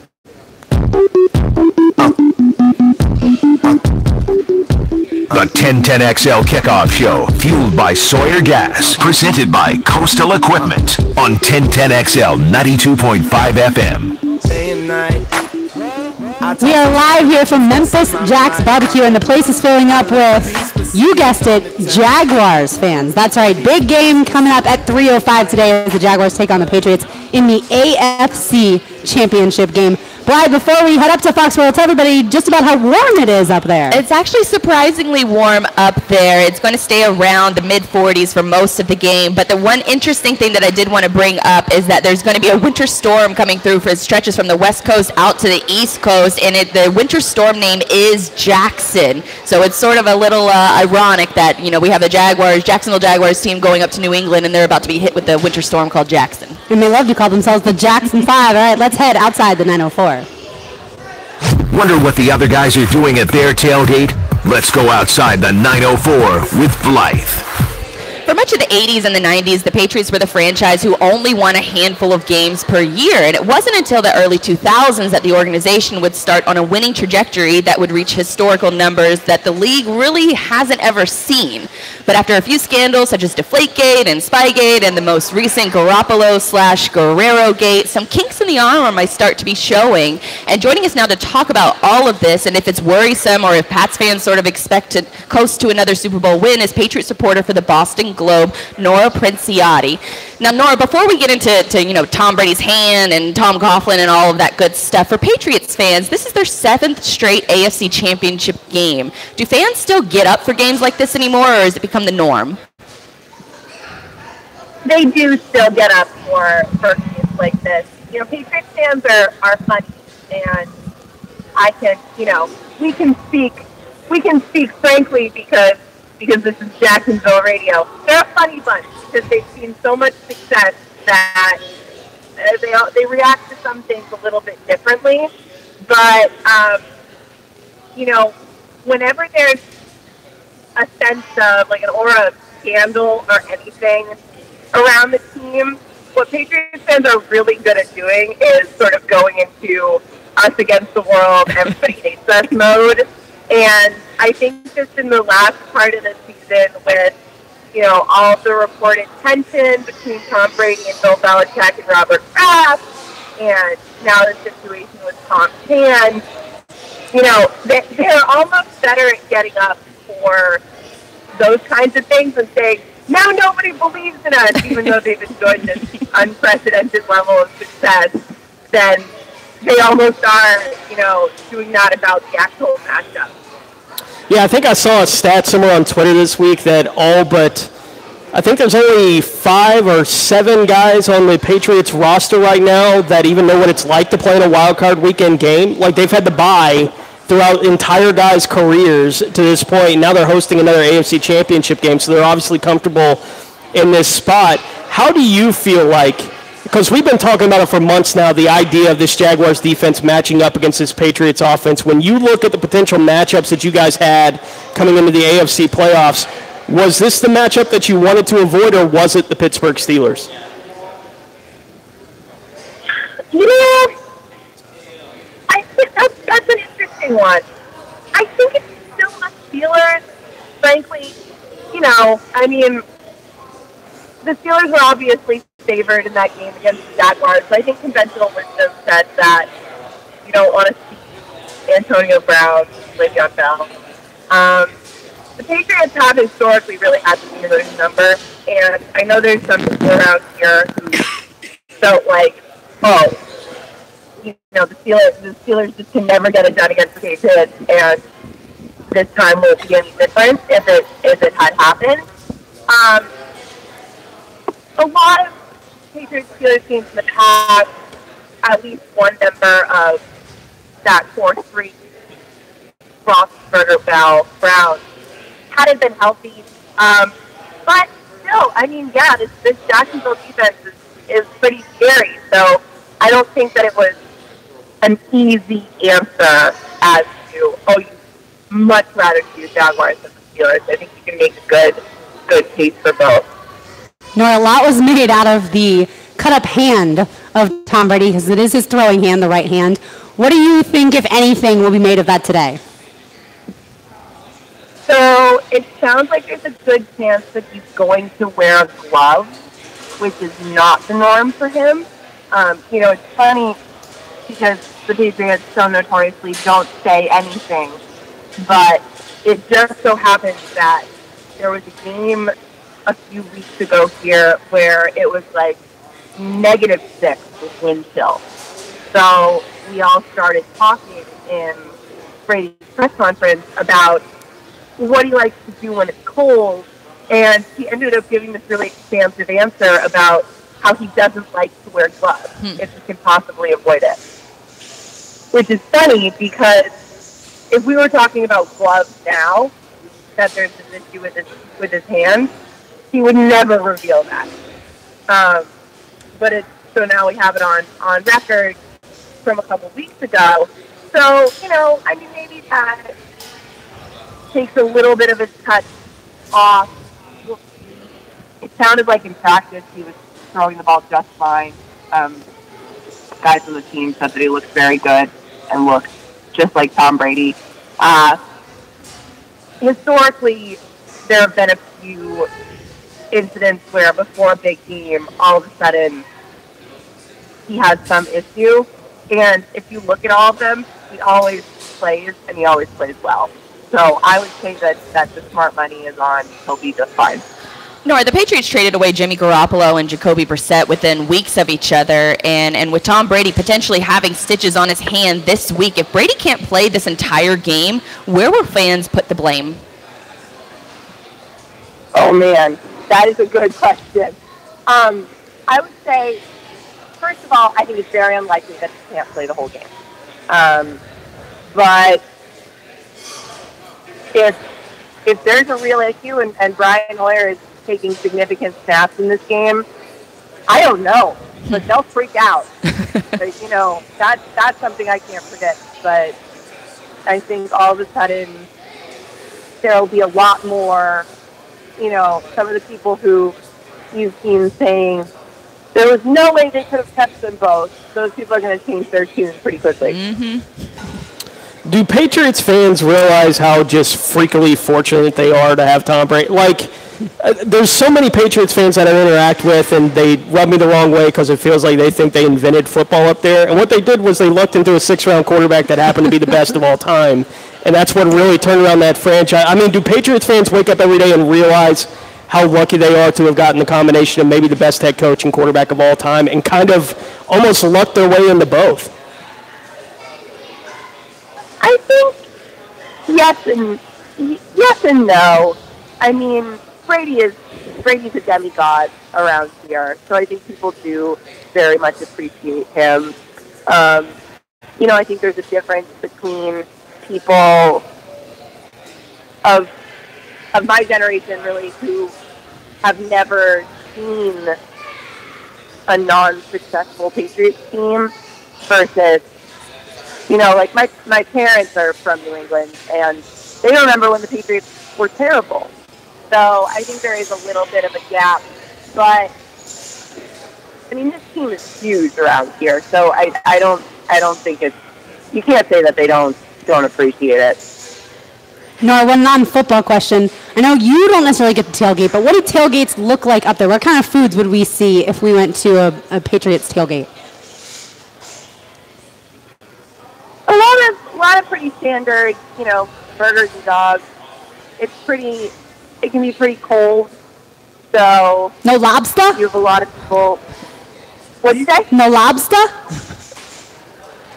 Lobster rolls everywhere. That's pretty hard to do. It's pretty hard to do out of your tailgate. A lot of beer because you're so cold that I think a lot of the priority of a lot of tailgates because you gotta have that little alcohol blanket. But yeah, I mean, people are hardy. They can tough it out. Nora, for the Jaguars, having Tom Coughlin is sort of like an ace up the sleeve for us, but for Patriots fans, how much does Coughlin really play a factor in all of this? So that's been something people have been going back and forth on all week, is that, you have some people saying, oh, he's the Patriots boogeyman, and, there's similarities in the Jaguars defense to those Giants defenses that beat the Patriots in the Super Bowl, and he's not scared, and he'll be able to sort of give the Jaguars all the secrets to beating the Patriots. And then there's another faction of people who are saying he's not the coach, he's a personnel guy, I'm sort of in the middle. I do think it matters. I don't think it's huge, but I would say it's important for the, and I would actually be curious to hear what you think about this, but a lot of teams end up beating themselves when they play the Patriots, and it does seem like coaches, particularly, but players too, they look across the field and they see, Belichick wearing that hoodie, and they just get scared. And one, the Jaguars are young, and they're pretty bold, it seems like, and maybe having Coughlin adds to this too.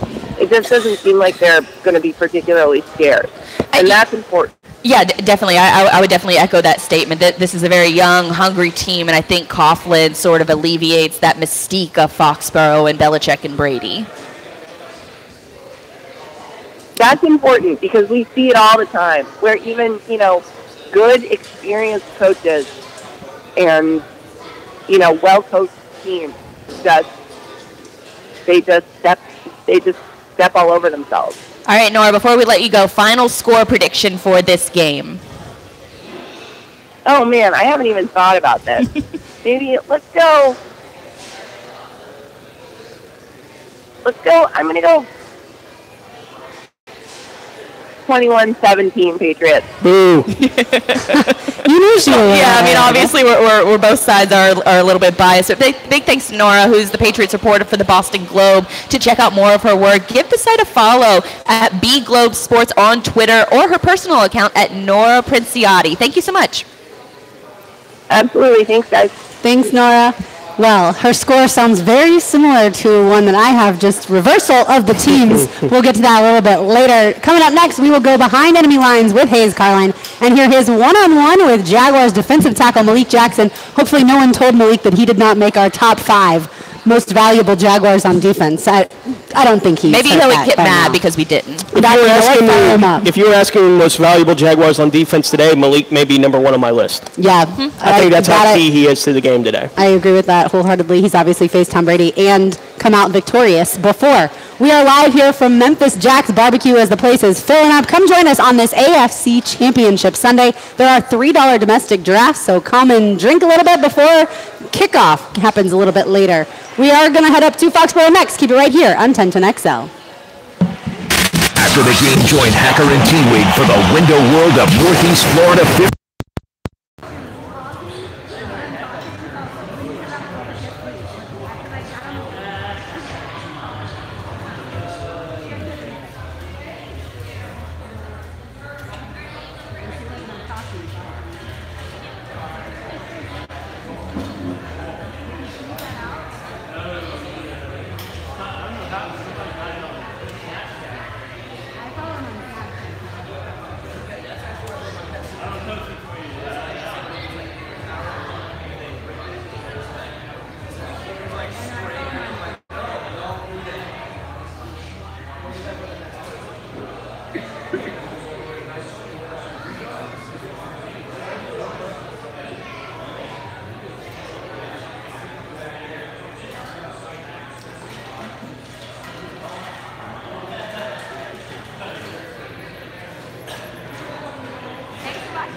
So crazy about want the food. Yeah. Over there.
So we got brought to you by Riverside Pain Physicians. Live, good to see you. Welcome back to the 1010XL Kickoff Show, fueled by Sawyer Gas and presented by Coastal Equipment, live from Memphis Jack's Barbecue, as everybody is chowing down on that delicious barbecue. As we welcome in Hayes Carlin, Jaguars beat reporter for 1010XL. Good morning, Hayes. How's Foxborough treating you? Good morning. It is fantastic. The weather is gorgeous. I'm actually overdressed on. I need my golf shirt, not this fleece that I'm wearing. But it's a monumental day here in Foxborough, and it's going to be a day that's going to change the city's future forever. I love it. Well, I'm proud of you for at least bringing your fleece. That was smart. Don't need you getting sick like some other people have this week. All right, Hayes, did you get the sense that the players have treated this week any differently besides the different backdrop for the press conferences? Yeah, it's a great question. I really haven't. I mean, this has been a loose locker room throughout. I expected that it would be tighter because of the stakes involved in the team that the Jaguars are facing, but I didn't sense it at all. And they were loose on Monday, and it carried through. It's interesting. You know, we get done, at least I do, around 1 o'clock Friday with having access to the team. That's when availability ends on Friday. Mm-hmm. So it'll be interesting to see, did anything change in those, last 48, 50 hours. But I'm at the Spillover Hotel with the team, and you don't get any sort of sense of tightness or anything like that. So I think if the Jaguars don't get it done today, it'll just be because the Patriots out-executed them. I don't get a sense that, this is going to be too big for the Jaguars. But look, until it's kicked off and, the lights are on, it's hard to know for sure. But I've seen no signs that the environment will be too big for the Jaguars. Hey, it's sort of a hypothetical situation, but if Jimmy Garoppolo was still on this team, do you think he'd be starting today's game? No, I don't think so. I think it would be Brady's game. I really don't think his hand issue should be all that bad. I mean, if it's a cut that required 4 stitches, and it was a few days ago, I would think by this point it's nothing more than a minor nuisance. So, I mean, we'll see. We'll see if it affects him. Does it affect his, follow through? Does he, half arm, passes trying to protect it a little bit more? I could see that, but no, I think if Garoppolo was still here, it would be Brady's game, and I think the Patriots feel like Tom Brady is gonna, I think they feel like he's gonna dissect the Jaguars. I mean, they've seen him do it to, a lot of teams in the postseason before. So I think the feeling here in Foxborough is that this is just going to be another day for New England and another AFC title. Hayes, I think that if you look at the boxes that you need to check for teams that have given Brady and this Patriots team issues, that the Jaguars check every box except one, and that is familiarity with playing the Patriots. Considering they haven't had the opportunity to go do this, obviously they don't have a lot of familiarity with even playing playoff games. They haven't played up there in Foxborough. It's not a team that has a whole lot of experience in that building. They got some guys that have some experience in these kind of moments, though. How much is that a factor, do you think, in today's game? I kind of think the opposite way when it comes to this team. I think the fact that they have no battle scars in the playoffs, they have no past failures, I think almost gives them an enlightenment here from a mental standpoint. I think they're playing, I think it's one of the reasons they can play loose is because, they don't have to worry about, well, we've gotten to this point the last couple of years and New England, knocked us out, or, we haven't been able to get over the hump. They don't have any of that. I mean, so I think there is a benefit to it being your first run.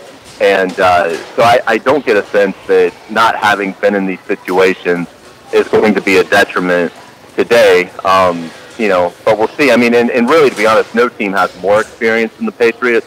So I get what you're saying. If they'd had a couple meetings before, maybe the gap wouldn't be as large. But I do think it helped this team be on a field with New England in August for a few days. I think just to get a sense of it, get a sense of them, I think it takes some of that, aura of invincibility off because they've just seen the Patriots work in practice. So I don't get a sense that, the Jaguars will be in awe of this opportunity at all.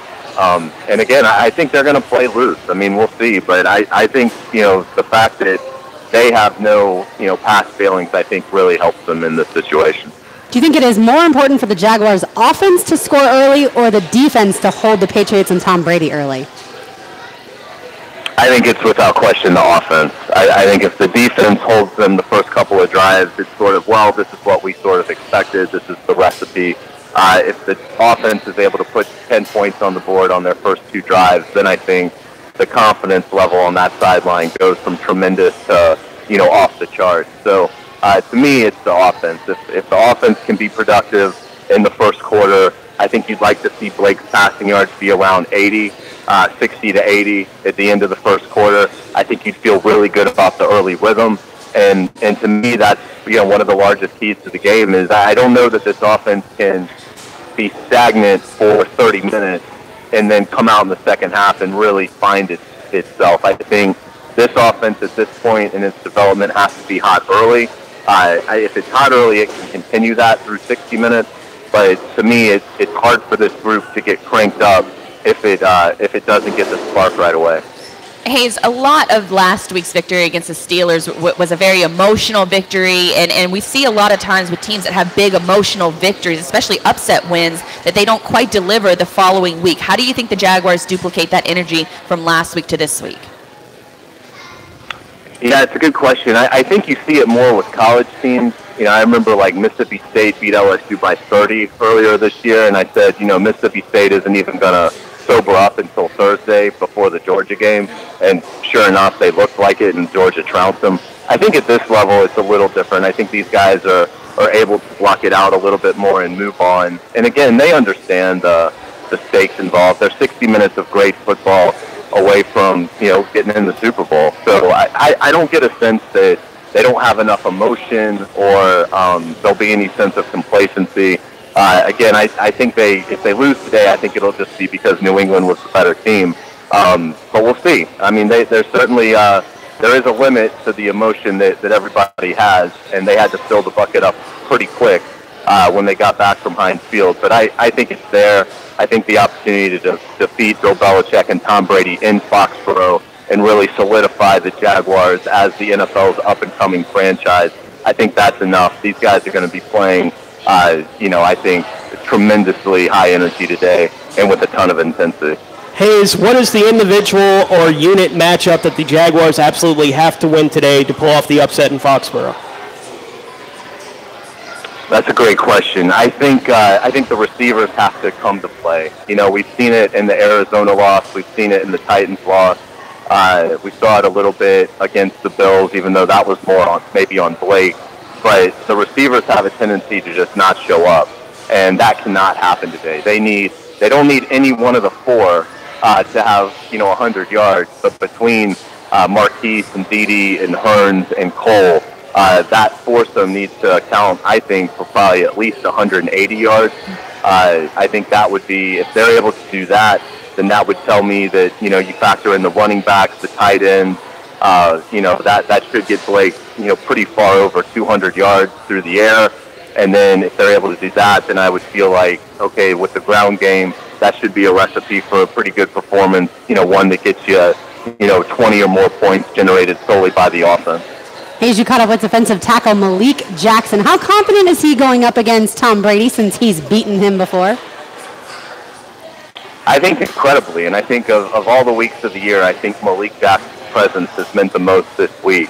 He has a victory over the Patriots in the playoffs on his resume, and he was a big part of that. He had 3 hits on Brady in that win, so he understands. I think he's been able to relay some things across the board in that position group in terms of things that they can do to be successful. So I think Malik Jackson's confident, and I think he should be, but he's got to play huge today, and Calais Campbell's got to take advantage of the right tackle. The Jaguars have to have huge performances out of both those guys, but I think they'll get it. I think Malik Jackson's going to get to Tom Brady a few times today. They may not be all sacked, but I think he's going to disrupt. And keep an eye on Malik's ability to deflect passes at the line. That's the sort of thing that we haven't really seen swing a game, but Malik can get his hands on one of Brady's passes, and if that ball ends up in the right place and it's to Telvin or Miles Jack, that could be a pick six to the Jaguars. Oh, or even Malik Jackson could get an interception if he bats it up and then catches it himself. I like where you're going with that. He got a touchdown a couple years ago in the Super Bowl. All right, guys. Enjoy your game day and bring home that championship, okay? All right, I'll talk to you guys in Minneapolis. All right, I love it. All right, thanks so much to Hayes Carlin for joining us. And here is his one-on-one with Jaguars defensive tackle Malik Jackson. We're pleased to be joined with Jaguars defensive tackle Malik. Interview is just under 4 minutes. Wonderful, thank you. Malik, here we are at the end of the week. Just how do you feel like the preparation went for you guys? First, thanks for having me. I thought preparation went very well. I thought we've been moving fast as the week has got later into the week. I think guys are very crisp and understanding where they're supposed to be. And guys are getting back healthy, so I'm feeling really good. You've had an incredible performance against the Patriots in the playoffs before with 3 hits on Brady in 2015. How much does that help you in your preparation for this game and your confidence level? It helps a lot, because you're able to go back and see what you're able to do and give you that confidence level. But it also really doesn't help you too much at all because that was, 2 years ago, and those guys have changed and they've evolved, and they were a little bit different on that line. So really it was just a focus to show the guys like Yannick and Dante what D. Ware and Von Miller were thinking at that time to go out there and be successful. So you watch it, but you also give a little bit with a grain of salt because you understand those guys have gotten better. You, Dante, Calais, and Yannick have combined for 45 sacks throughout the playoffs and regular season. Do you hope that Brady feels pressure before it's even there because he's obviously going to see all this on film? I mean, of course, we hope we can get to him without even really getting to him. But we understand he's a calm, cool, collected, poised quarterback. He's been in this situation plenty of times, so I don't think he's going to start seeing ghosts until we start getting around him and start making him feel us. So it's a real challenge to us because they got a good old line and they got a good thing going, and they know what people want to do to him, but yet nobody can do it to him. So it's a challenge to us. If his hand truly is hurt, Yannick's ability to get after the ball with that chop, how effective could that be in this game? I mean, that can be huge. First of all, just getting to him is huge, but being able to get the ball out and give our offense as many chances to get points would be huge. And just to keep the best way to beat that team is to keep that offense off the field. So if we can do that and help our team do that, that'd be awesome, and it'd be nice. It's been a big part of a locker room that won a Super Bowl. How do you feel like this team has handled winning in Pittsburgh and refocusing on the Patriots? I think we handled it well. We had a little hiccup Sunday night when we came back from Pittsburgh, but I think guys were really excited. Truly not even talking bad about the Pat saying we're going to win and do all that. They were just excited from what we just were able to do because nobody really gave us a chance. So I think, as the week has gone on, guys have calmed down. We've been able to collect ourselves and understand the giants that we have in front of us. And so it's given us a chance just to kind of regroup, like I said, and understand that this is a different team, a different situation, and these guys are mammoths in this NFL, so we got to go down, What's the challenge as far as their running game with Lewis and making sure that, while you want to get a rush on him, you got to be, balanced against the run as well? I mean, we understand they got a lot of good guys. To sit here and talk about 12 all day would be disrespectful to those other guys that put all that work in over there. I believe his name is Deion Lewis, does a great job. Mr. Lewis does a great job of running that ball. They have a good depth in that run. 1 minute. All the receivers go out through. I know Cooks is really dynamic out there doing his thing. So those guys really are a great supporting cast for that man, number 12, and really help him do what he wants to do and what he needs to do. So stopping that run is going to be huge, but we know they like to do play action, throw the ground, do play action. They'll even let the back scat out when he'll be in pass. He can be in the backfield and gun, and it can really be empty because he's a receiver. So, there's a lot of things they throw at you. We just got to make sure we're on our keys. What's your confidence level that the secondary linebacking core is going to be able to hold Gronk in check, at least, and prevent the big game? Man, I believe in these guys. I'd be silly to be questioning these guys week 21, 20. These guys have... Stop saying you can hear the G-balls on TV. Top tier. I'm just worried about myself going out there and do what I need to do to help those boys win and make sure I'm not letting them down. So, you have to really just look at yourself this game. I'm really just making sure I'm doing what I have to do to help them cover Gronk, make sure he doesn't have that much time to be able to have him run those long routes. Malik Jackson, thank you so much for your time, and certainly best of luck on Sunday. Thank you.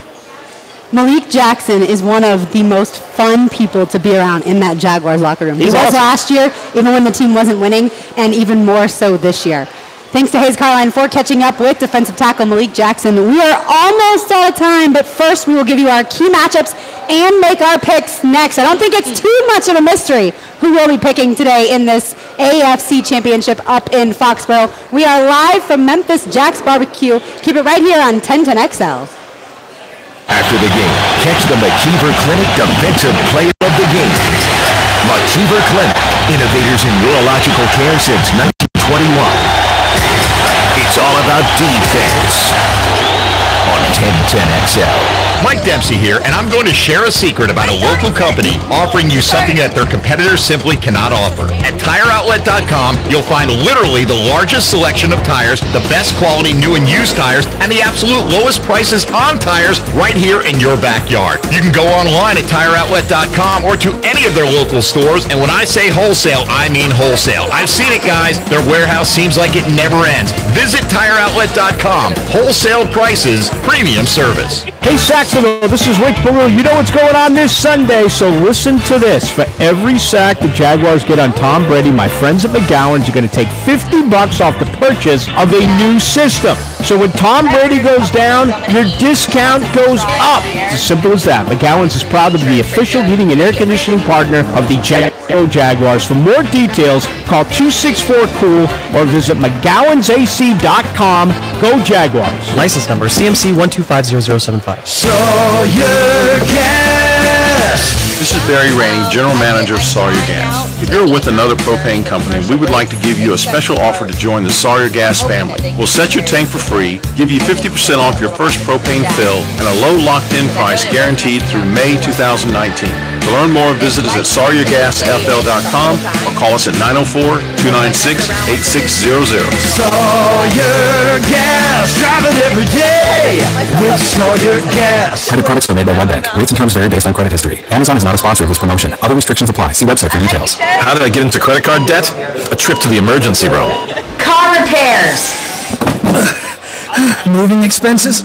There's a million ways to get into credit card debt, but one sure way to start getting out. Avant. Avant offers access to online unsecured loans from $2,000 to $35,000 at competitive rates and no extra charges for paying back early. Over 500,000 customers have experienced the convenience of a loan through Avant. No wonder Avant has an A+ rating from the Better Business Bureau. The application takes minutes, and if approved by 4:30 p.m. Central Time Monday through Friday, funds are deposited as soon as the next business day. And now Avant will also give you a $50 Amazon.com gift card after your first payment is made on time. To check your loan options and get this special radio offer, go to Avant.com today and enter promo code 2121 when applying. That's AVANT.com, promo code 2121. Avant.com, code 2121. Baloo here for State Farm. That is correct. I have switched my insurance over to Russ Borges. Why? Well, I've known Russ forever. He's a lifelong Jacksonville resident. He's been with State Farm since 1997. They are the largest when it comes to auto and home insurance. You know what? He's not going to deal with you from a sales perspective. He's going to do from an educational one. Understand your policies. Call Russ Borges today, 276-9535, 276-9535. Rick Ballou, noon to 3 on 1010XL, 92.5 FM. Are you afraid of the IRS because you have unfiled or unpaid taxes? Most don't realize that having unfiled federal taxes is a misdemeanor punishable by up to 1 year in jail for each unfiled return. With the IRS, it's never a question of if they'll come, but when. Don't live in fear. Call J. David Tax Law now for a no-cost consultation at 904-606-0009. That's 904-606-0009. Or find us on the web at jdavidtaxlaw.com. Peace of mind is only a click or phone call away. Baloo here for the Blue Crab Crab House. Have been around since 1996. The authentic crab house in town now serving Apalachicola oysters, local blue crabs. How about Canadian snow crab legs? Absolutely. Right there on Chewington Creek Road. Now, if you're with a party that doesn't love seafood, Parmesan crusted meatloaf, blackened chicken pasta, chopped sirloin, among other things. Say hello to Jesse, the bartender, for me. He makes the best Bloody Marys in Jacksonville. I will see you at the Blue Crab Crab House on Chewington Creek Road.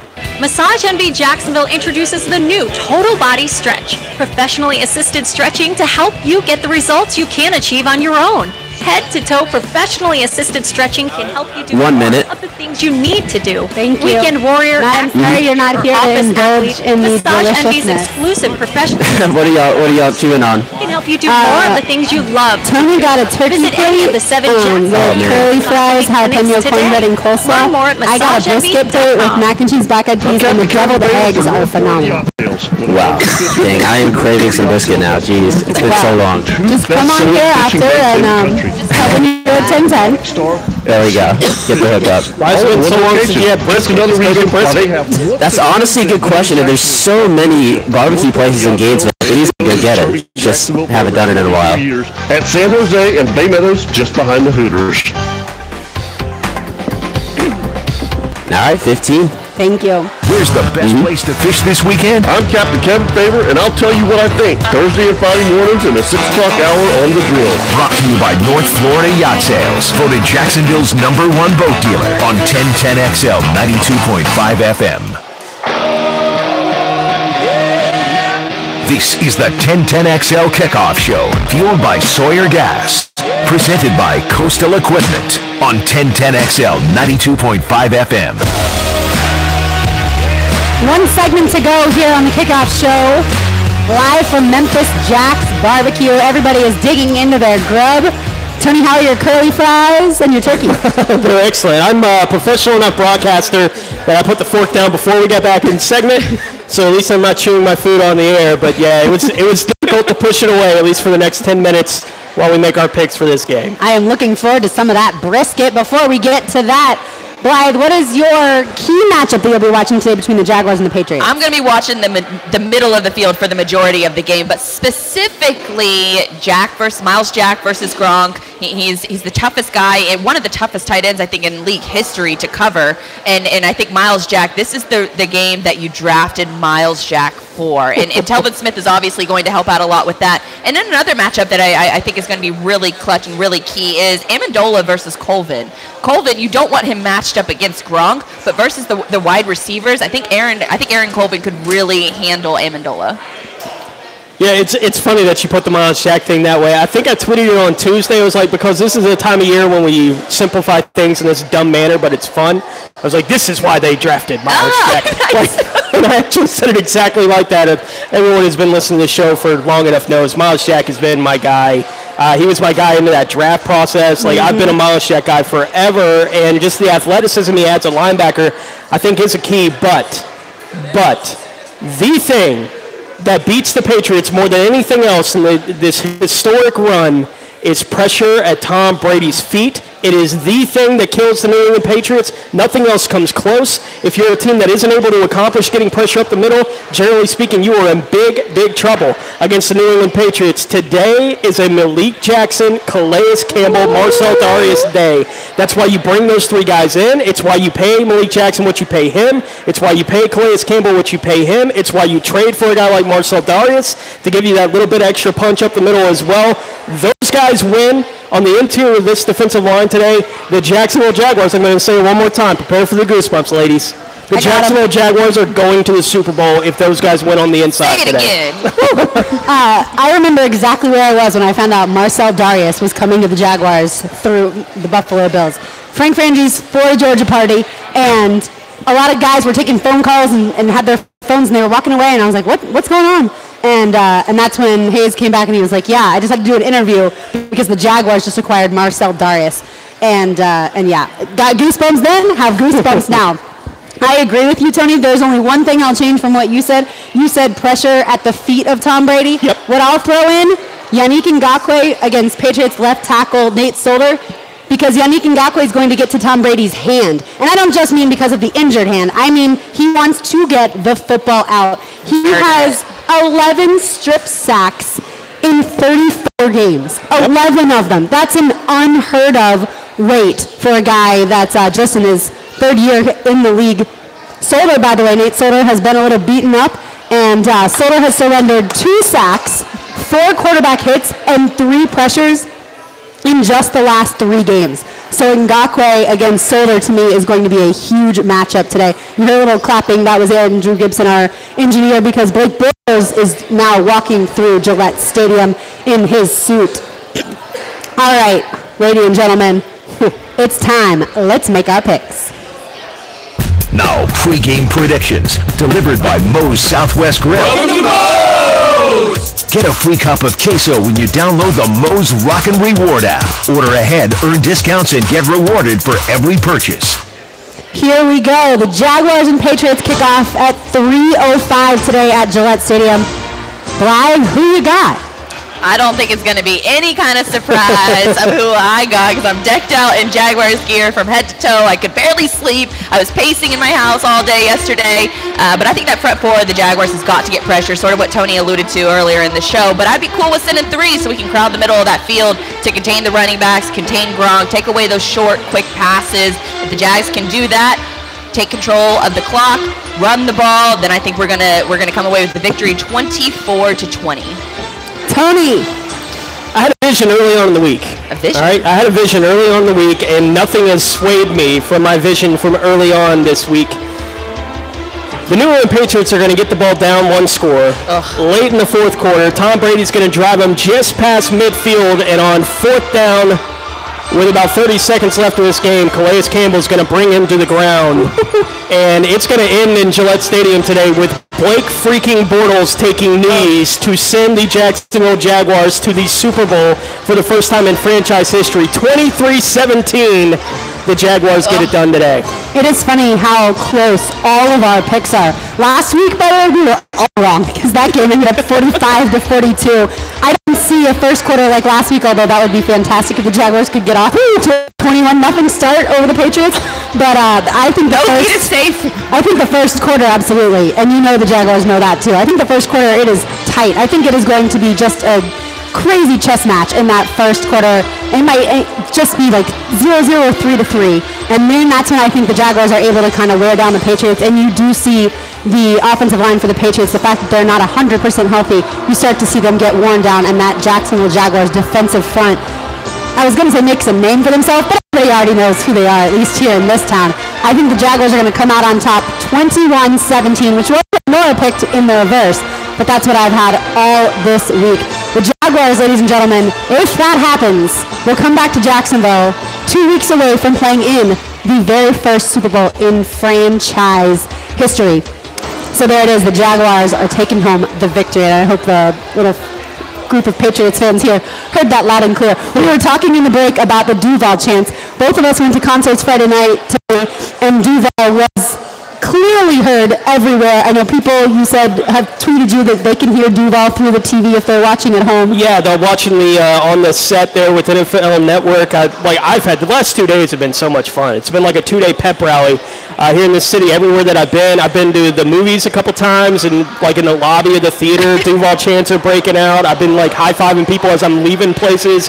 Anywhere that I go to eat, I've heard Duval chants for the last couple of days. It's at the concert I was at. It's been so much fun, and you know, it's one of those things that I'm used to going to like station events, you know, where people they're there because they're hyped about this team and doing whatever. But to see it everywhere I go, it's palpable. It's been so cool to see this city come alive. I said 2 weeks ago when they were hosting that game against Buffalo, like, I've never seen you prettier, Duval. Like, just watching them have the opportunity for the first time in 18 years to host a playoff game, and it was such a neat moment. And then to watch this team travel up to Pittsburgh last week, though nobody was talking about it the way they did about the Bills coming down to Jacksonville, whatever. We know how people are going to talk about this city and his fan base, or not talk about it, as it were, last week heading up to Pittsburgh. We know there'll be a couple thousand Jaguars fans up there at Gillette today. I mean, we know who you are, Duval, and whether anyone else wants to validate you or not, it's been fun watching you pound your chest for the last 3 weeks, and I hope you get to do it for a couple more weeks heading up to a Super Bowl,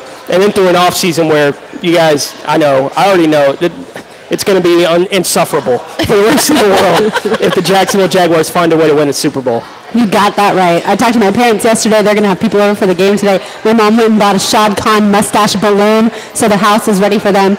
I loved it. So Friday night, I went and saw a country singer named Jake Owen, and he's from Florida, so he understands this Jaguars team and everything. And so he gets on stage, everyone's yelling Duval, and he says, "Man, I've never been booed before I even sang a song." And then he starts laughing. He's like, "Just kidding. I know exactly how it goes." And he gives a Duval, and everyone in that Florida theater just was buzzing with that. The Jaguars are going to beat the Patriots. There was one Patriots fan there. I think he had a horrible night. I don't think he had fun at all. And I love it. We're going to go to the same place where we watched the game a week ago. I'm going to try and wear the exact same thing that I wore. It's a really warmer today than it was last week. What about you, Blythe? Going to the exact same place as I went to last week, and that's my brother's house. That's usually where we've watched a lot of the away games this entire year, and it's with my football family. Everybody that we tailgate with is going to be there. We're going to have Jag juice ready for every time that the Jaguars score. It's a little teal-colored drink that a girlfriend of mine is bringing. We're going to have plenty of food, and just hoping that we get a win today. Are you like me? Are you too nervous to eat during the game? Last week I ate right before the game started, and then once the game started, I sat in one place, didn't really move. I did get up to get my Jag juice drinks because that was kind of a lot of times with scoring 45 points. So I did get up a few times for that, but outside of that, it was very almost routine. But we did eat a bunch before the game. I sat on the floor so I could be close to the TV and hear it because there were a lot of people there. And so once the game started, obviously Jaguars started doing well. I had my legs crossed right over the left. Well, then in the second half, when it kind of felt like the Steelers had the momentum, I changed to the left over the right, legs crossed. So it worked. It absolutely worked. The Jaguars won. And I wonder how much of that superstition abounds. When I found out we were going to be live from Memphis Jack's Barbecue, my first thought was, uh-oh, that's breaking. how we did everything last week. But you know what? The game time is different, so we may as well get to come out here and have a blast. I've had this discussion about jinx stuff with y'all all season. Like, I started coming on this show after the Pittsburgh win. I said they're going to the playoffs. And I didn't back down from the way I said it. It's like the Jaguars are going to the playoffs after they beat Pittsburgh the first time. And all you fans out there tell me you can't say that. Like, you're jinxing them. And then after they beat Seattle, I was like, they're going to win the AFC South. And if they don't, it's an epic collapse if they don't win the division at this point. And y'all kept telling me, you can't say that. It's going to jinx them. Knocking on wood, it's fine. I ain't knocking on nothing. I'm not knocking on nothing. I'm telling you how it's going to be, and how it's going to be is the Jaguars are going to the Super Bowl at about 6 o'clock this afternoon. Oh, I'm going to throw up. I absolutely love it. All right, one more thing I wanted to talk about. Finish this sentence. The Jaguars would not be in the AFC Championship without. But I'm going to predict yours. I'm going to say that you're going with either Tom Coughlin or Jalen Ramsey. Tom Coughlin. That is who I sort of route everything back to when it comes to this franchise. Tom Coughlin is one of those guys that has been a leader everywhere he's been, and he's built winning programs at Boston College, with New York, and now with Jacksonville twice. He's made a significant difference, and I think that mystique that he's not scared of Bill Belichick, he's not scared of Foxborough and the Patriots, and I think that that's why the team has sort of fed off of his confidence and his energy, that he's been there before, and we have a leader that can take us there again. Tony. Ooh. I know, there's a lot. I'm going to go with my recency bias here and say it's Blake Bortles. And it's because of the way that he's made plays in these 2 playoff games to put this team in a position to win, and now they're playing in the AFC Championship game. Look, I think Blake is a much maligned guy, and that idea of Blake as a gamer, if you've watched the last 2 weeks, you could believe that Blake Bortles is a gamer with the way that he's played. Every time this Jaguars team has been put in a position where it's all on the line for the Jacksonville Jaguars this year, Seattle had that big comeback coming, and then Blake gets the ball, boom, 75 yards. Well, like every time this year where it's felt like, oh, maybe it's slipping a little bit, boom, there's Blake. And it's Blake making a big play in those big moments, and has been doing it for a month and a half now for this football team. And I think he's going to need to have a couple more of them today, and I think he will. When everything is said, and I believe in Blake the gamer, and I think he shows up today in New England. I almost went with Blake, but I will go with the rookie running back, Leonard Fournette. And the reason I'm going to say him is because I think his legs are the reason that Blake can be so confident. I think the reason that this Jaguars offense, the way the offensive line looks so good, is because Leonard Fournette has been an example of exactly why you drafted him, because he is that bruising, fast runner. He does everything that you need him to do. He can shoulder the offense at times, and without him a week ago, the Jaguars would not have beat the Steelers. I think the Jaguars could have beaten the Bills without Leonard Fournette, but I don't think they could have beaten the Steelers with him, so I don't think they would be in this game without him. And obviously, we could have picked a whole lot of other guys. We could have picked head coach Doug Marrone for it's an impossible question. Are you kidding me? This team won 3 games last year. Yeah. They matched their win total from last season in the playoffs. Yeah, we could have picked your guy, Jalen Ramsey. We could have picked the guy opposite him, AJ Bray. There's so many that we could have picked. But you know what? We have a team that is rallying around the 904, Saxonville, and of course, Duval. Nervous. You really should be nervous. Time in Jaguars history that they would play for the AFC Championship. Thanks so much to our producer back at 1010XL headquarters, Matt LeVay, for running this show. Hopefully we will be back previewing a Super Bowl game in Minneapolis. Thanks to our friends at Memphis Jack's Barbecue for having us today. For Blythe Brumleve and Fat Tony, I'm Lauren Brooks. Enjoy the AFC Championship game day, and stay tuned for the Publix Tailgate Show with Mike Dempsey and JP Shadrick on 1010XL. Woo!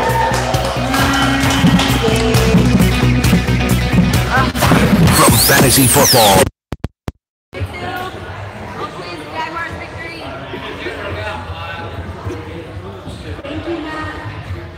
I don't think if the Jaguars win, I don't think we have a show next week, but I think we have one in 2 weeks.